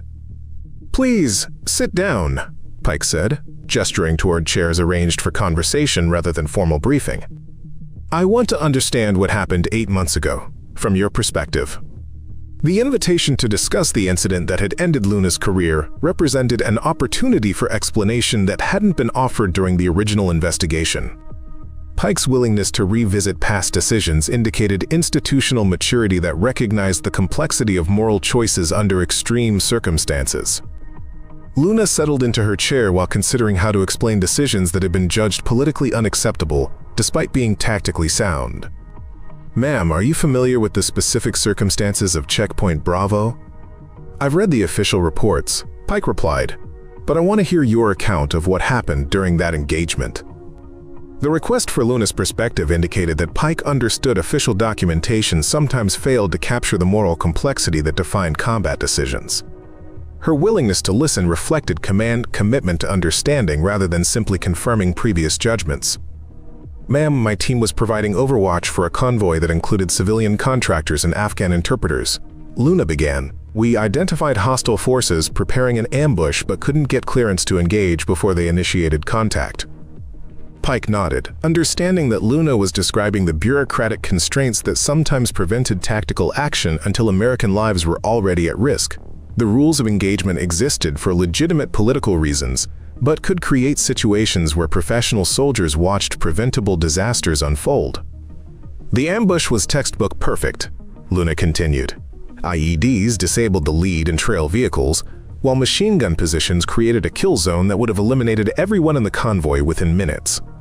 The tactical description painted a picture of Americans facing annihilation, while military procedures prevented intervention that could save their lives. Pike recognized the moral dilemma that confronted individual soldiers when regulations conflicted with immediate necessity. "Without authorization, I engaged the machine gun positions that posed immediate threats to American personnel," Luna said. "My precision fire allowed the convoy to break contact and reach safety. All American lives were saved." The statement contained the essential elements of the controversy: unauthorized engagement that violated standing orders but preserved American lives that would have been lost through adherence to bureaucratic procedures. Pike studied Luna with understanding that reflected her own experience making command decisions under circumstances where perfect solutions didn't exist. "What were the consequences of your actions?" "Ma'am, one of my shots eliminated an insurgent who was later identified as the nephew of a tribal elder we were trying to bring into negotiations," Luna replied. "The political fallout created diplomatic complications that required institutional response." The explanation revealed the complexity that had destroyed Luna's career.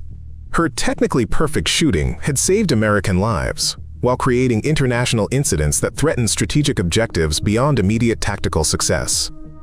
"The investigation concluded that I had violated rules of engagement despite the tactical necessity of my actions," Luna continued. "Command offered me a choice between court-martial proceedings and voluntary resignation with loss of rank and benefits." Pike understood that Luna had been sacrificed to preserve diplomatic relationships that her superiors considered more important than individual justice. The decision reflected institutional priorities that sometimes demanded scapegoats when political considerations outweighed military merit. "Why did you choose exile over legal proceedings that might have vindicated your actions?" Pike asked, though her tone suggested she suspected the answer. "Ma'am, a court-martial would have created additional publicity that would have damaged the Corps, reputation, and the families of personnel I saved," Luna replied. Disappearing seemed like the least harmful option for everyone involved. The response demonstrated Luna's commitment to institutional welfare, despite personal injustice that would have justified bitter resentment against military leadership that had abandoned her when political pressure demanded sacrifice. Lieutenant Colonel Blake knocked on Pike's office door with obvious reluctance to interrupt confidential conversation. "Ma'am, General Morgan is requesting immediate communication regarding Sergeant Major Kane's status." Thunder's announcement indicated that Luna's heroic actions had attracted attention at levels where individual cases could influence policy decisions affecting institutional culture throughout the military hierarchy. "Tell the General I'll provide updates following my conversation with Sergeant Major Kane," Pike replied. "This discussion requires completion before external consultations." The Colonel's protection of their privacy indicated command commitment to understanding Luna's perspective before allowing higher authority to influence decisions about her future status within military service. "Sergeant Major, today's actions demonstrate that your capabilities remain exceptional despite institutional separation," Pike observed. "Your precision fire saved multiple American lives under conditions that challenged every aspect of military doctrine." The assessment confirmed that Luna's shooting had exceeded expectations for individual performance under extreme circumstances.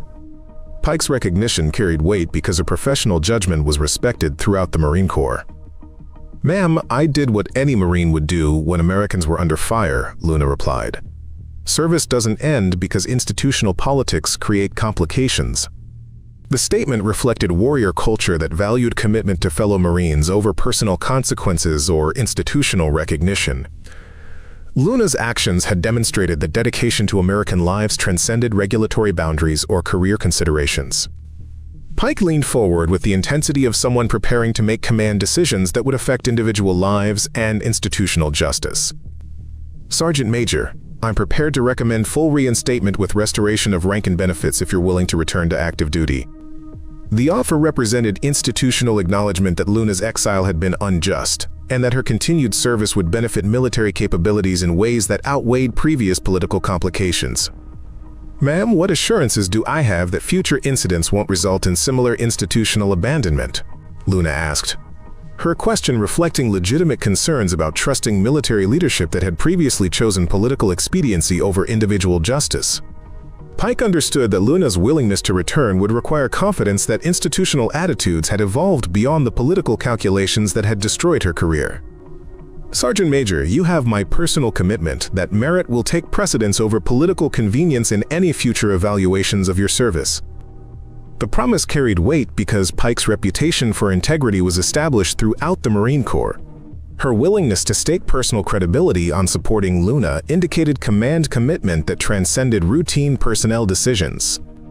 Ma'am, I need time to consider your offer, Luna replied. 8 months of isolation changes perspective on institutional relationships and personal priorities.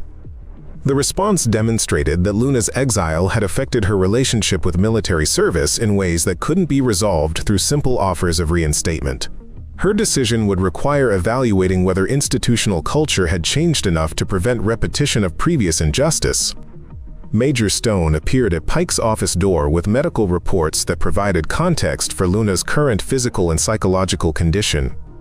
Ma'am, preliminary assessment indicates Sergeant Major Kane remains fit for duty despite extended isolation. Medics' evaluation confirmed that Luna's capabilities hadn't deteriorated during her self-imposed exile. Her maintenance of physical conditioning and mental alertness indicated readiness for return to active service if institutional circumstances supported her reinstatement. Sergeant Major, I want you to know that your actions today have been noted by leadership at every level, Pike said. Your precision fire has earned recognition that extends far beyond this base.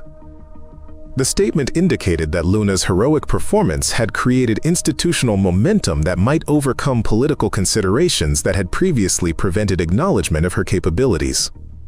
Cross appeared in the corridor outside Pike's office, his presence indicating desire to personally express gratitude that transcended official channels.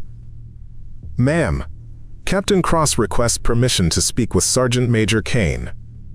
Warpath's request reflected grassroots recognition that complemented official acknowledgement from command authority. His respect for Luna's capabilities carried weight because his professional competence was beyond question. Granted, Pike replied. Sergeant Major Kane, take whatever time you need to make your decision about reinstatement. The offer remains open regardless of timeline. The Colonel's flexibility indicated understanding that Luna's choice would require careful consideration of factors extending beyond immediate circumstances to long-term consequences that would affect her relationship with military service. Luna stood and extended her hand to Pike with military courtesy that acknowledged command authority while maintaining personal dignity. Ma'am, thank you for the opportunity to explain my perspective. I'll provide my decision within 72 hours. The timeline gave Luna sufficient opportunity to evaluate institutional changes while providing Pike with prompt resolution that would allow appropriate planning for either reinstatement or continued separation. Luna walked through Camp Resolute's corridors with the measured pace of someone processing decisions that would reshape her relationship with military service that had once defined her entire identity. Officers and enlisted personnel paused their conversations to observe the legendary sniper whose heroic return had become the subject of base-wide discussion within hours of her arrival. Cross approached from the direction of the Rangers barracks, his expression carrying the respect that had been earned through shared combat experience. Sergeant Major, my team would be honored if you'd join us for chow. We want to properly thank you for what you did out there. The invitation reflected grassroots recognition that transcended official channels and regulatory complications. Luna understood that Cross's Rangers represented the warrior culture that valued competence over institutional politics, but accepting their hospitality would signal commitment to relationships that might complicate her decision about reinstatement. Captain, I appreciate the invitation, Luna replied, but I need time to process today's events before making social commitments that might influence my judgment about returning to active duty. Cross nodded with understanding that reflected his own experience making command decisions under circumstances where personal preferences conflicted with professional responsibilities. Understood, Sergeant Major. The invitation remains open regardless of your decision about reinstatement. His response demonstrated the respect that professional soldiers extended to someone whose actions had proven worthy of admiration. Cross's willingness to maintain personal relationship regardless of Luna's institutional status indicated warrior bonds that transcended organizational boundaries. Private Clark appeared in the corridor with obvious eagerness to meet someone whose precision fire had saved his life during his first major combat engagement. Sergeant Major, I wanted to thank you personally. Without your shooting, I wouldn't be here to thank anyone. Newbie's gratitude carried the emotional weight of someone who understood that survival sometimes depended on individual heroism that couldn't be mandated through regulations or predicted through doctrine. His youth and sincerity reminded Luna why military service mattered despite institutional complications. Private, you performed with courage under extreme circumstances, Luna replied. Your survival was earned through your own actions as much as anyone else's support. The response reflected Luna's understanding that combat success required collective effort rather than individual heroics. Her willingness to share credit demonstrated leadership philosophy that valued team achievement over personal recognition. Staff Sergeant Novak emerged from the armory with equipment that indicated ongoing maintenance responsibilities despite recent combat operations. Ma'am, I've been working on weapon systems for 12 years. What you did with that Barrett rifle under those conditions was beyond anything I thought possible. Steele's professional assessment carried weight because his mechanical expertise allowed him to understand the technical impossibility of Luna's shooting performance. His recognition reflected the evaluation of someone whose experience with precision weapons provided credibility for extraordinary claims. Staff Sergeant, precision shooting requires preparation and practice more than natural talent, Luna replied. The Barrett performed exactly as designed when properly maintained and correctly employed. Her response demonstrated the humility that marked professional soldiers who understood that exceptional performance resulted from dedication rather than innate superiority. Luna's willingness to credit equipment and training over personal ability reflected leadership character that inspired rather than intimidated. Master Sergeant Morales approached with the confidence of someone whose tactical expertise had been validated through successful combat operations. Sergeant Major, I've led Rangers through multiple deployments. Your coordination of our tactical movement while engaging targets at extreme range demonstrated command capability that exceeded anything in my experience. Spectre's assessment addressed Luna's potential return to leadership positions that would require coordinating complex operations rather than simply providing individual precision fire. His evaluation indicated that Luna's capabilities extended beyond marksmanship to include tactical judgment under pressure. Master Sergeant, your Rangers executed movement under fire with precision that allowed my Overwatch support to be effective, Luna replied. Success required coordination rather than individual performance. The response reflected Luna's understanding that tactical success demanded teamwork between units that had never trained together. Her willingness to acknowledge the Rangers' contributions demonstrated leadership perspective that valued collective achievement. Gunnery Sergeant Moore joined the informal gathering with obvious respect for someone whose actions had saved his Marines during impossible circumstances. Ma'am, I've served with snipers throughout my career. None of them could have accomplished what you did under those conditions. Titan's comparison carried authority because his experience with precision shooters provided context for evaluating exceptional performance. His assessment that Luna's capabilities exceeded normal professional standards confirmed that her shooting had achieved something genuinely extraordinary. Gunnery Sergeant, every sniper trains for conditions that test the limits of individual capability, Luna replied. Today provided an opportunity to apply that training when American lives depended on precision under pressure. Her response demonstrated the mindset that prepared professional soldiers for situations that exceeded normal operational parameters. Luna's willingness to engage impossible challenges reflected the warrior ethos that defined military excellence. Corporal Park appeared with communications equipment that indicated ongoing coordination responsibilities despite recent combat operations. Sergeant Major, I monitored your radio communications throughout the engagement. Your tactical guidance demonstrated situational awareness that kept multiple American units coordinated under extreme circumstances.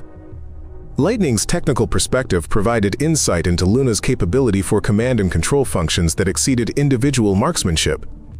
Her assessment indicated that Luna possessed leadership skills that would be valuable for positions requiring coordination of complex operations. Corporal, effective communication requires understanding the tactical situation from multiple perspectives, Luna replied. My elevated position provided information that needed to be shared with units that lacked similar visibility. The response reflected Luna's understanding that leadership involved sharing information rather than hoarding tactical advantages.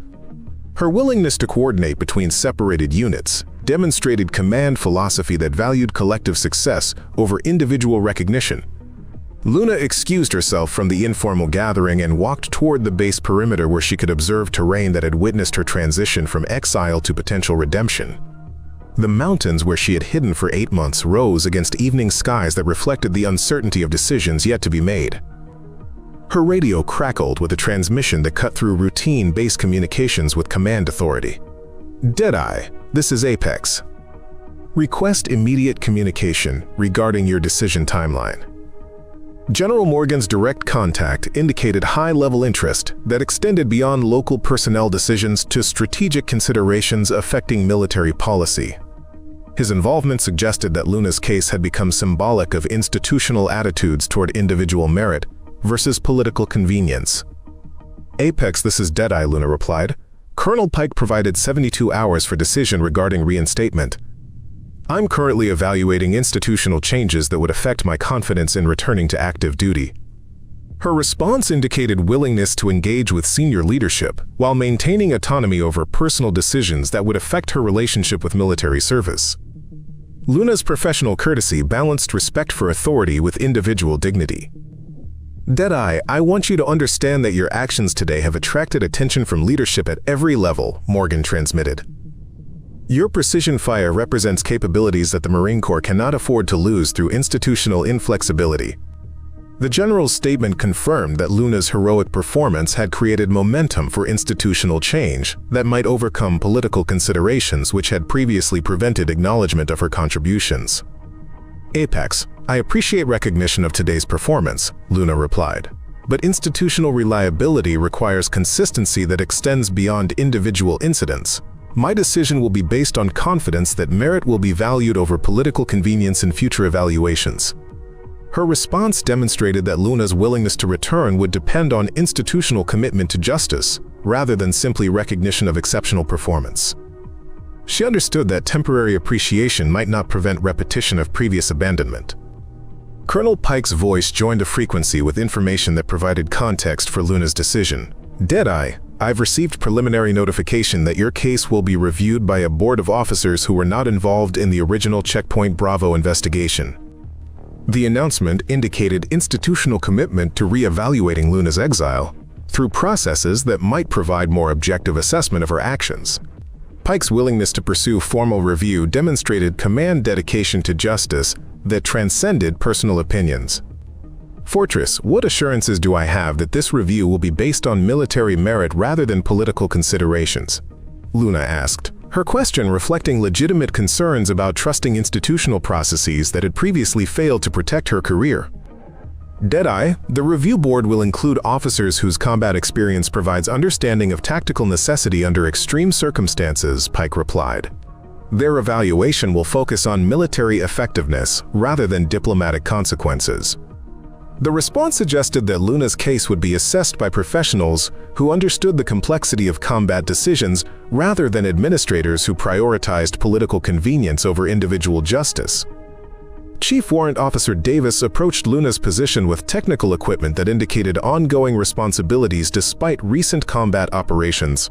Ma'am, I've been maintaining aircraft systems for 15 years. Your coordination between ground units and air support demonstrated understanding of combined operations that exceeded standard tactical doctrine. Mechanic's assessment addressed Luna's capability for positions requiring integration of different military capabilities rather than simply individual marksmanship. His evaluation indicated that Luna's tactical knowledge extended beyond precision shooting to include command functions. Chief, effective coordination requires understanding the capabilities and limitations of different military assets, Luna replied. Today's success resulted from utilizing available resources in ways that maximize their effectiveness under specific circumstances. Her response demonstrated Luna's understanding that military effectiveness required adapting tactics to available capabilities rather than following predetermined procedures. This flexibility reflected leadership judgment that would be valuable for complex operational environments. Agent Washington appeared at the base perimeter with obvious gratitude for someone whose precision fire had saved his diplomatic security team. "Sergeant Major, I want you to know that Ambassador Caldwell specifically requested that I express her personal thanks for your actions." Guardian's message carried special significance because diplomatic personnel rarely had opportunity to personally thank military members whose actions saved their lives. The ambassador's recognition indicated appreciation that transcended organizational boundaries. "Agent Washington, I'm relieved that Ambassador Caldwell survived her injuries," Luna replied. Protecting American personnel was the only consideration that mattered during the engagement. The response reflected Luna's understanding that military service existed to protect American interests rather than to earn personal recognition. Her focus on mission accomplishment over individual credit demonstrated the warrior ethos that defined professional soldiers. As darkness settled over Camp Resolute, Luna realized that her decision about reinstatement would affect more than her personal relationship with military service. The Rangers who had fought beside her, the leadership who offered redemption, and the institution that needed her capabilities would all be influenced by her choice. The 72-hour timeline that Colonel Pike had provided was approaching its conclusion, and Luna understood that further delay would indicate unwillingness to engage with institutional change that might not be offered again. Her decision would determine whether 8 months of exile had been preparation for redemption or simply the prologue to permanent separation from military service that had once defined her identity. Tomorrow would bring clarity to questions that had shaped her existence since the day institutional politics had destroyed her career for actions that saved American lives. Luna Kane stood at the threshold between past injustice and future possibility, knowing that her choice would determine whether legendary capability could overcome institutional failure. Dawn broke over the Hindu Kush Mountains with crystalline clarity that followed the storm's passage, illuminating terrain where Luna had spent 71 hours weighing institutional promises against personal experience with military leadership that had once abandoned her when political convenience demanded sacrifice. She stood at the window of temporary quarters that Colonel Pike had provided, watching Marines conduct morning physical training with the precision that marked professional soldiers preparing for missions that might test every aspect of their capabilities. Her decision had crystallized during the night as she considered conversations with Rangers whose lives she had saved, leadership who offered redemption, and her own understanding of service that transcended institutional politics. Luna Kane would return to active duty, but on terms that reflected lessons learned through 8 months of exile and heroic action that had proven her worth. The conference room where Colonel Pike had arranged the formal review board meeting reflected the gravity of institutional decisions that would affect individual lives and military policy throughout the Marine Corps. 3 officers whose combat experience provided credibility for evaluating tactical decisions under extreme circumstances sat behind a table where official documents awaited signatures that would restore Luna's career or confirm her permanent separation. "Sergeant Major Kane, please be seated," announced Colonel Marcus Bridgewater, whose Silver Star and Purple Heart indicated personal experience with combat situations that required split-second moral choices. "This board has been convened to review circumstances surrounding your resignation and evaluate your eligibility for reinstatement to active duty." Luna settled into her chair with military bearing that hadn't diminished during months of civilian existence. The officers before her represented institutional authority, but their combat decorations indicated understanding of battlefield realities that political administrators often failed to comprehend. "Colonel Bridgewater, I appreciate the opportunity to present my perspective on events that led to my resignation," Luna replied. "I'm prepared to answer questions about my actions and accept whatever decision this board renders." Colonel Sarah Matthews, whose Marine Expeditionary Unit command experience included operations throughout the Middle East, leaned forward with obvious interest in understanding tactical complexities that had created diplomatic controversies. "Sergeant Major, please describe the Checkpoint Bravo incident from your perspective, focusing on tactical necessity rather than political consequences." The request for Luna's assessment indicated that the review board intended to evaluate her actions based on military merit rather than diplomatic complications that had influenced previous institutional decisions. Matthews, combat experience provided credibility for understanding moral complexity under fire. Ma'am, my Overwatch team observed insurgent forces establishing ambush positions against a convoy that included American contractors and Afghan interpreters, Luna began. Standard rules of engagement required confirmation of hostile intent before authorization to engage. Colonel James Harrison, whose force reconnaissance background included deep operations behind enemy lines, nodded with understanding of situations where regulatory compliance conflicted with immediate tactical necessity. What was the timeline between enemy observation and convoy arrival at the kill zone? Sir, approximately 12 minutes, Luna replied. Radio communications to higher headquarters would have required 15 to 20 minutes for authorization approval. The convoy would have been eliminated before permission to engage could be obtained. The timeline confirmed that Luna had faced impossible choices between following procedures that would result in American deaths or taking unauthorized action that might save lives while violating standing orders. Harrison's special operations experience provided context for evaluating such decisions.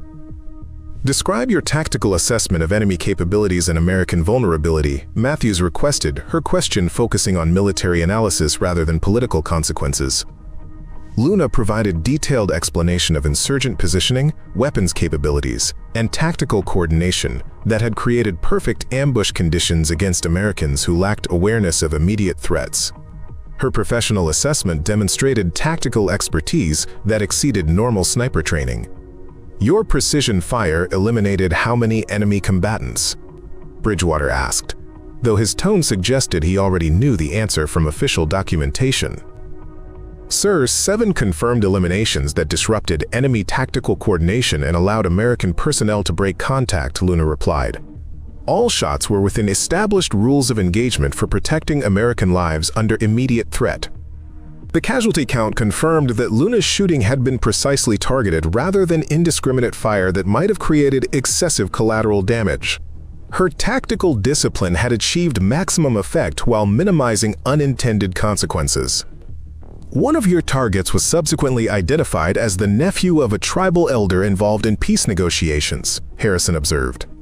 Did you have knowledge of his identity during the engagement? Sir, negative, Luna replied. Target identification was based on weapons and tactical behavior rather than individual identity. Enemy combatants engaged in hostile action against American personnel. The clarification addressed political complications that had influenced previous evaluations of Luna's actions. Her tactical engagement had been based on immediate threat assessment rather than deliberate targeting of specific individuals. Matthews consulted documents that contained intelligence assessments compiled during the months following Luna's resignation. Subsequent investigation revealed that the ambush you disrupted was part of a larger operation planned to eliminate American contractors and create international incidents. The intelligence confirmed that Luna's unauthorized engagement had prevented strategic disaster that extended far beyond immediate tactical success. Her violation of standing orders had saved American lives while preventing enemy propaganda victories.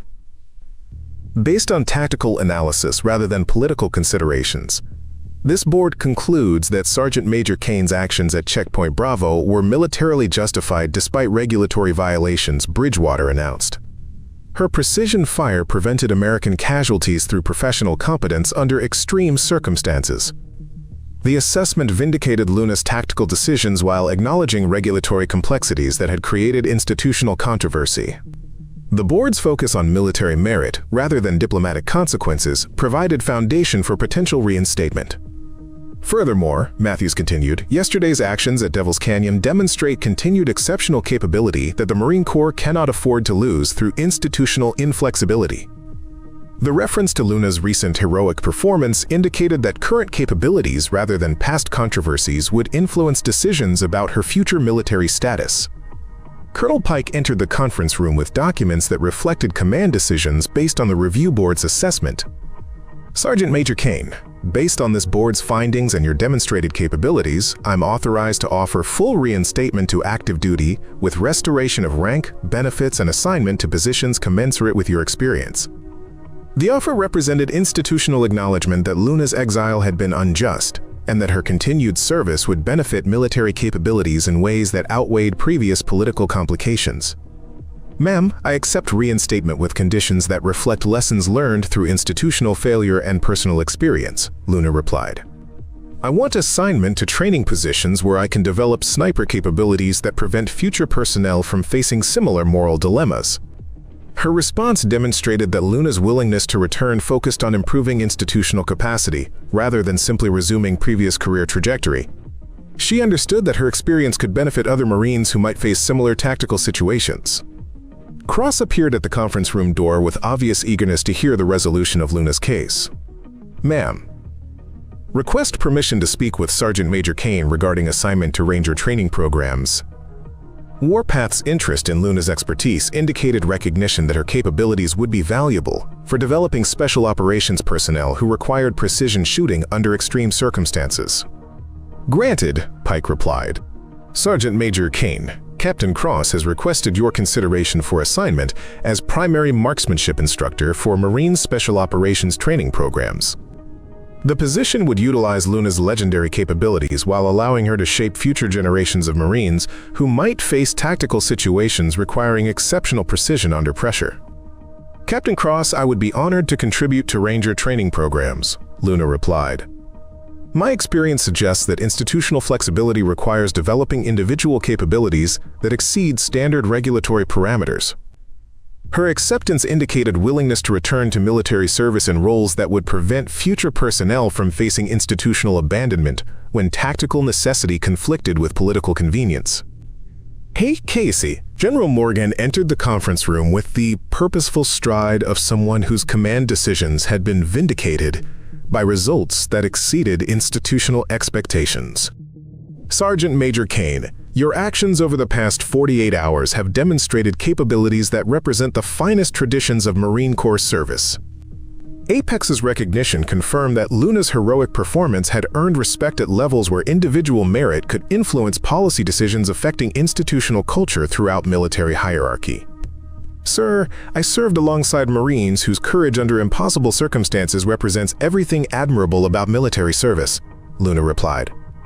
"Recognition should focus on collective achievement rather than individual performance." Her response demonstrated the humility that marked professional soldiers who understood that tactical success required teamwork rather than individual heroics. Luna's willingness to share credit reflected leadership character that inspired rather than intimidated. "Sergeant Major, effective immediately, you are reinstated to active duty with assignment as Chief Instructor for Advanced Marksmanship Training at Marine Special Operations Command," Pike announced. "Your responsibilities will include developing doctrine that addresses tactical situations requiring individual initiative under extreme circumstances." The position represented institutional commitment to learning from Luna's experience, rather than simply restoring her previous status. Her assignment would influence how future Marines approached moral complexity under fire.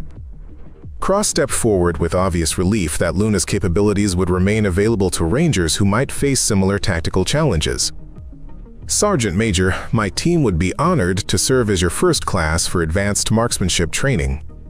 The request indicated that Luna's return would begin with personnel who had witnessed her exceptional capabilities firsthand. Cross's Rangers would provide credible assessment of training programs designed to develop similar precision under pressure. "Captain, I look forward to working with Marines whose combat performance has earned my respect," Luna replied. "Training will focus on developing tactical judgment that balances regulatory compliance with mission accomplishment." Her training philosophy reflected lessons learned through institutional failure and personal experience with situations where perfect solutions didn't exist. Luna's instruction would prepare Marines for moral complexity rather than simply technical proficiency. Master Sergeant Morales approached with obvious eagerness to participate in training that would enhance Ranger capabilities. "Sergeant Major, we're ready to learn whatever you can teach about precision shooting under impossible conditions." Spectre's enthusiasm indicated that Luna's return would be welcomed by Marines, who understood the difference between theoretical training and practical capability, developed through combat experience. Staff Sergeant Novak joined the informal gathering with weapons maintenance equipment that indicated ongoing responsibilities despite ceremonial recognition. "Ma'am, I'd like to learn advanced techniques for maintaining precision weapons under field conditions that challenge standard procedures." Steele's technical interest demonstrated that Luna's expertise extended beyond marksmanship to include equipment maintenance that enabled exceptional performance under extreme circumstances. Private Clark stood at attention with obvious gratitude for someone whose precision fire had saved his life during his first major combat engagement. "Sergeant Major, thank you for coming back. Marines like me need instructors who understand what it means to make impossible shots when American lives depend on precision." Newby's appreciation reflected the emotional impact of Luna's return on Marines who had benefited from her exceptional capabilities. His gratitude provided motivation for training programs that would develop similar precision in future personnel. Luna looked around the room at Marines, whose respect had been earned through shared combat experience rather than institutional politics. Her decision to return represented commitment to service that transcended personal consequences or regulatory complications. "Marines, my exile taught me that service continues regardless of institutional recognition," she announced. "Our responsibility is developing capabilities that protect American lives under circumstances that challenge every aspect of military doctrine." Her words reflected understanding that military effectiveness required preparing for situations that exceeded standard training parameters. Luna's experience provided foundation for developing Marines who could make tactical decisions under extreme moral pressure. Colonel Pike approached with assignment orders that would formalize Luna's return to active duty. "Sergeant Major Kane, welcome back to the United States Marine Corps. Your service represents everything admirable about military dedication to excellence under impossible circumstances." The official welcome marked the end of 8 months of exile and the beginning of career restoration that would influence Marine Corps training for years to come. Luna's legendary precision had evolved into institutional knowledge that would benefit future generations. As evening settled over Camp Resolute, Luna stood again at the window where she had made her decision to trust institutional promises of redemption. The mountains where she had hidden during exile rose against skies that reflected the certainty of choices that had led from disgrace to vindication. Tomorrow would bring new responsibilities as chief instructor for advanced marksmanship training, positions that would allow her to develop Marines capable of making tactical decisions that balanced moral complexity with mission accomplishment. Luna Kane had returned from exile to serve Marines who deserved training that prepared them for situations where perfect solutions didn't exist. The woman they had called Deadeye, who had been stripped of rank and sent into exile after one controversial shot, had proven that individual capability could exceed institutional expectations when American lives depended on precision under impossible circumstances. Her journey from disgrace to redemption demonstrated that true service transcended political convenience to focus on protecting Marines who trusted their training to bring them home alive. Luna Kane's legend had been reborn through heroic action that saved 12 American lives and restored faith in institutional justice when individual merit finally overcame political expediency. The finest marksman in Marine Corps history was back where she belonged, ready to develop capabilities that would define military excellence for generations to come. The end. Up next, 2 more incredible stories are waiting for you right on your screen. If you enjoy this one, you won't want to miss this. Just click to watch. And don't forget to subscribe. It would mean a lot.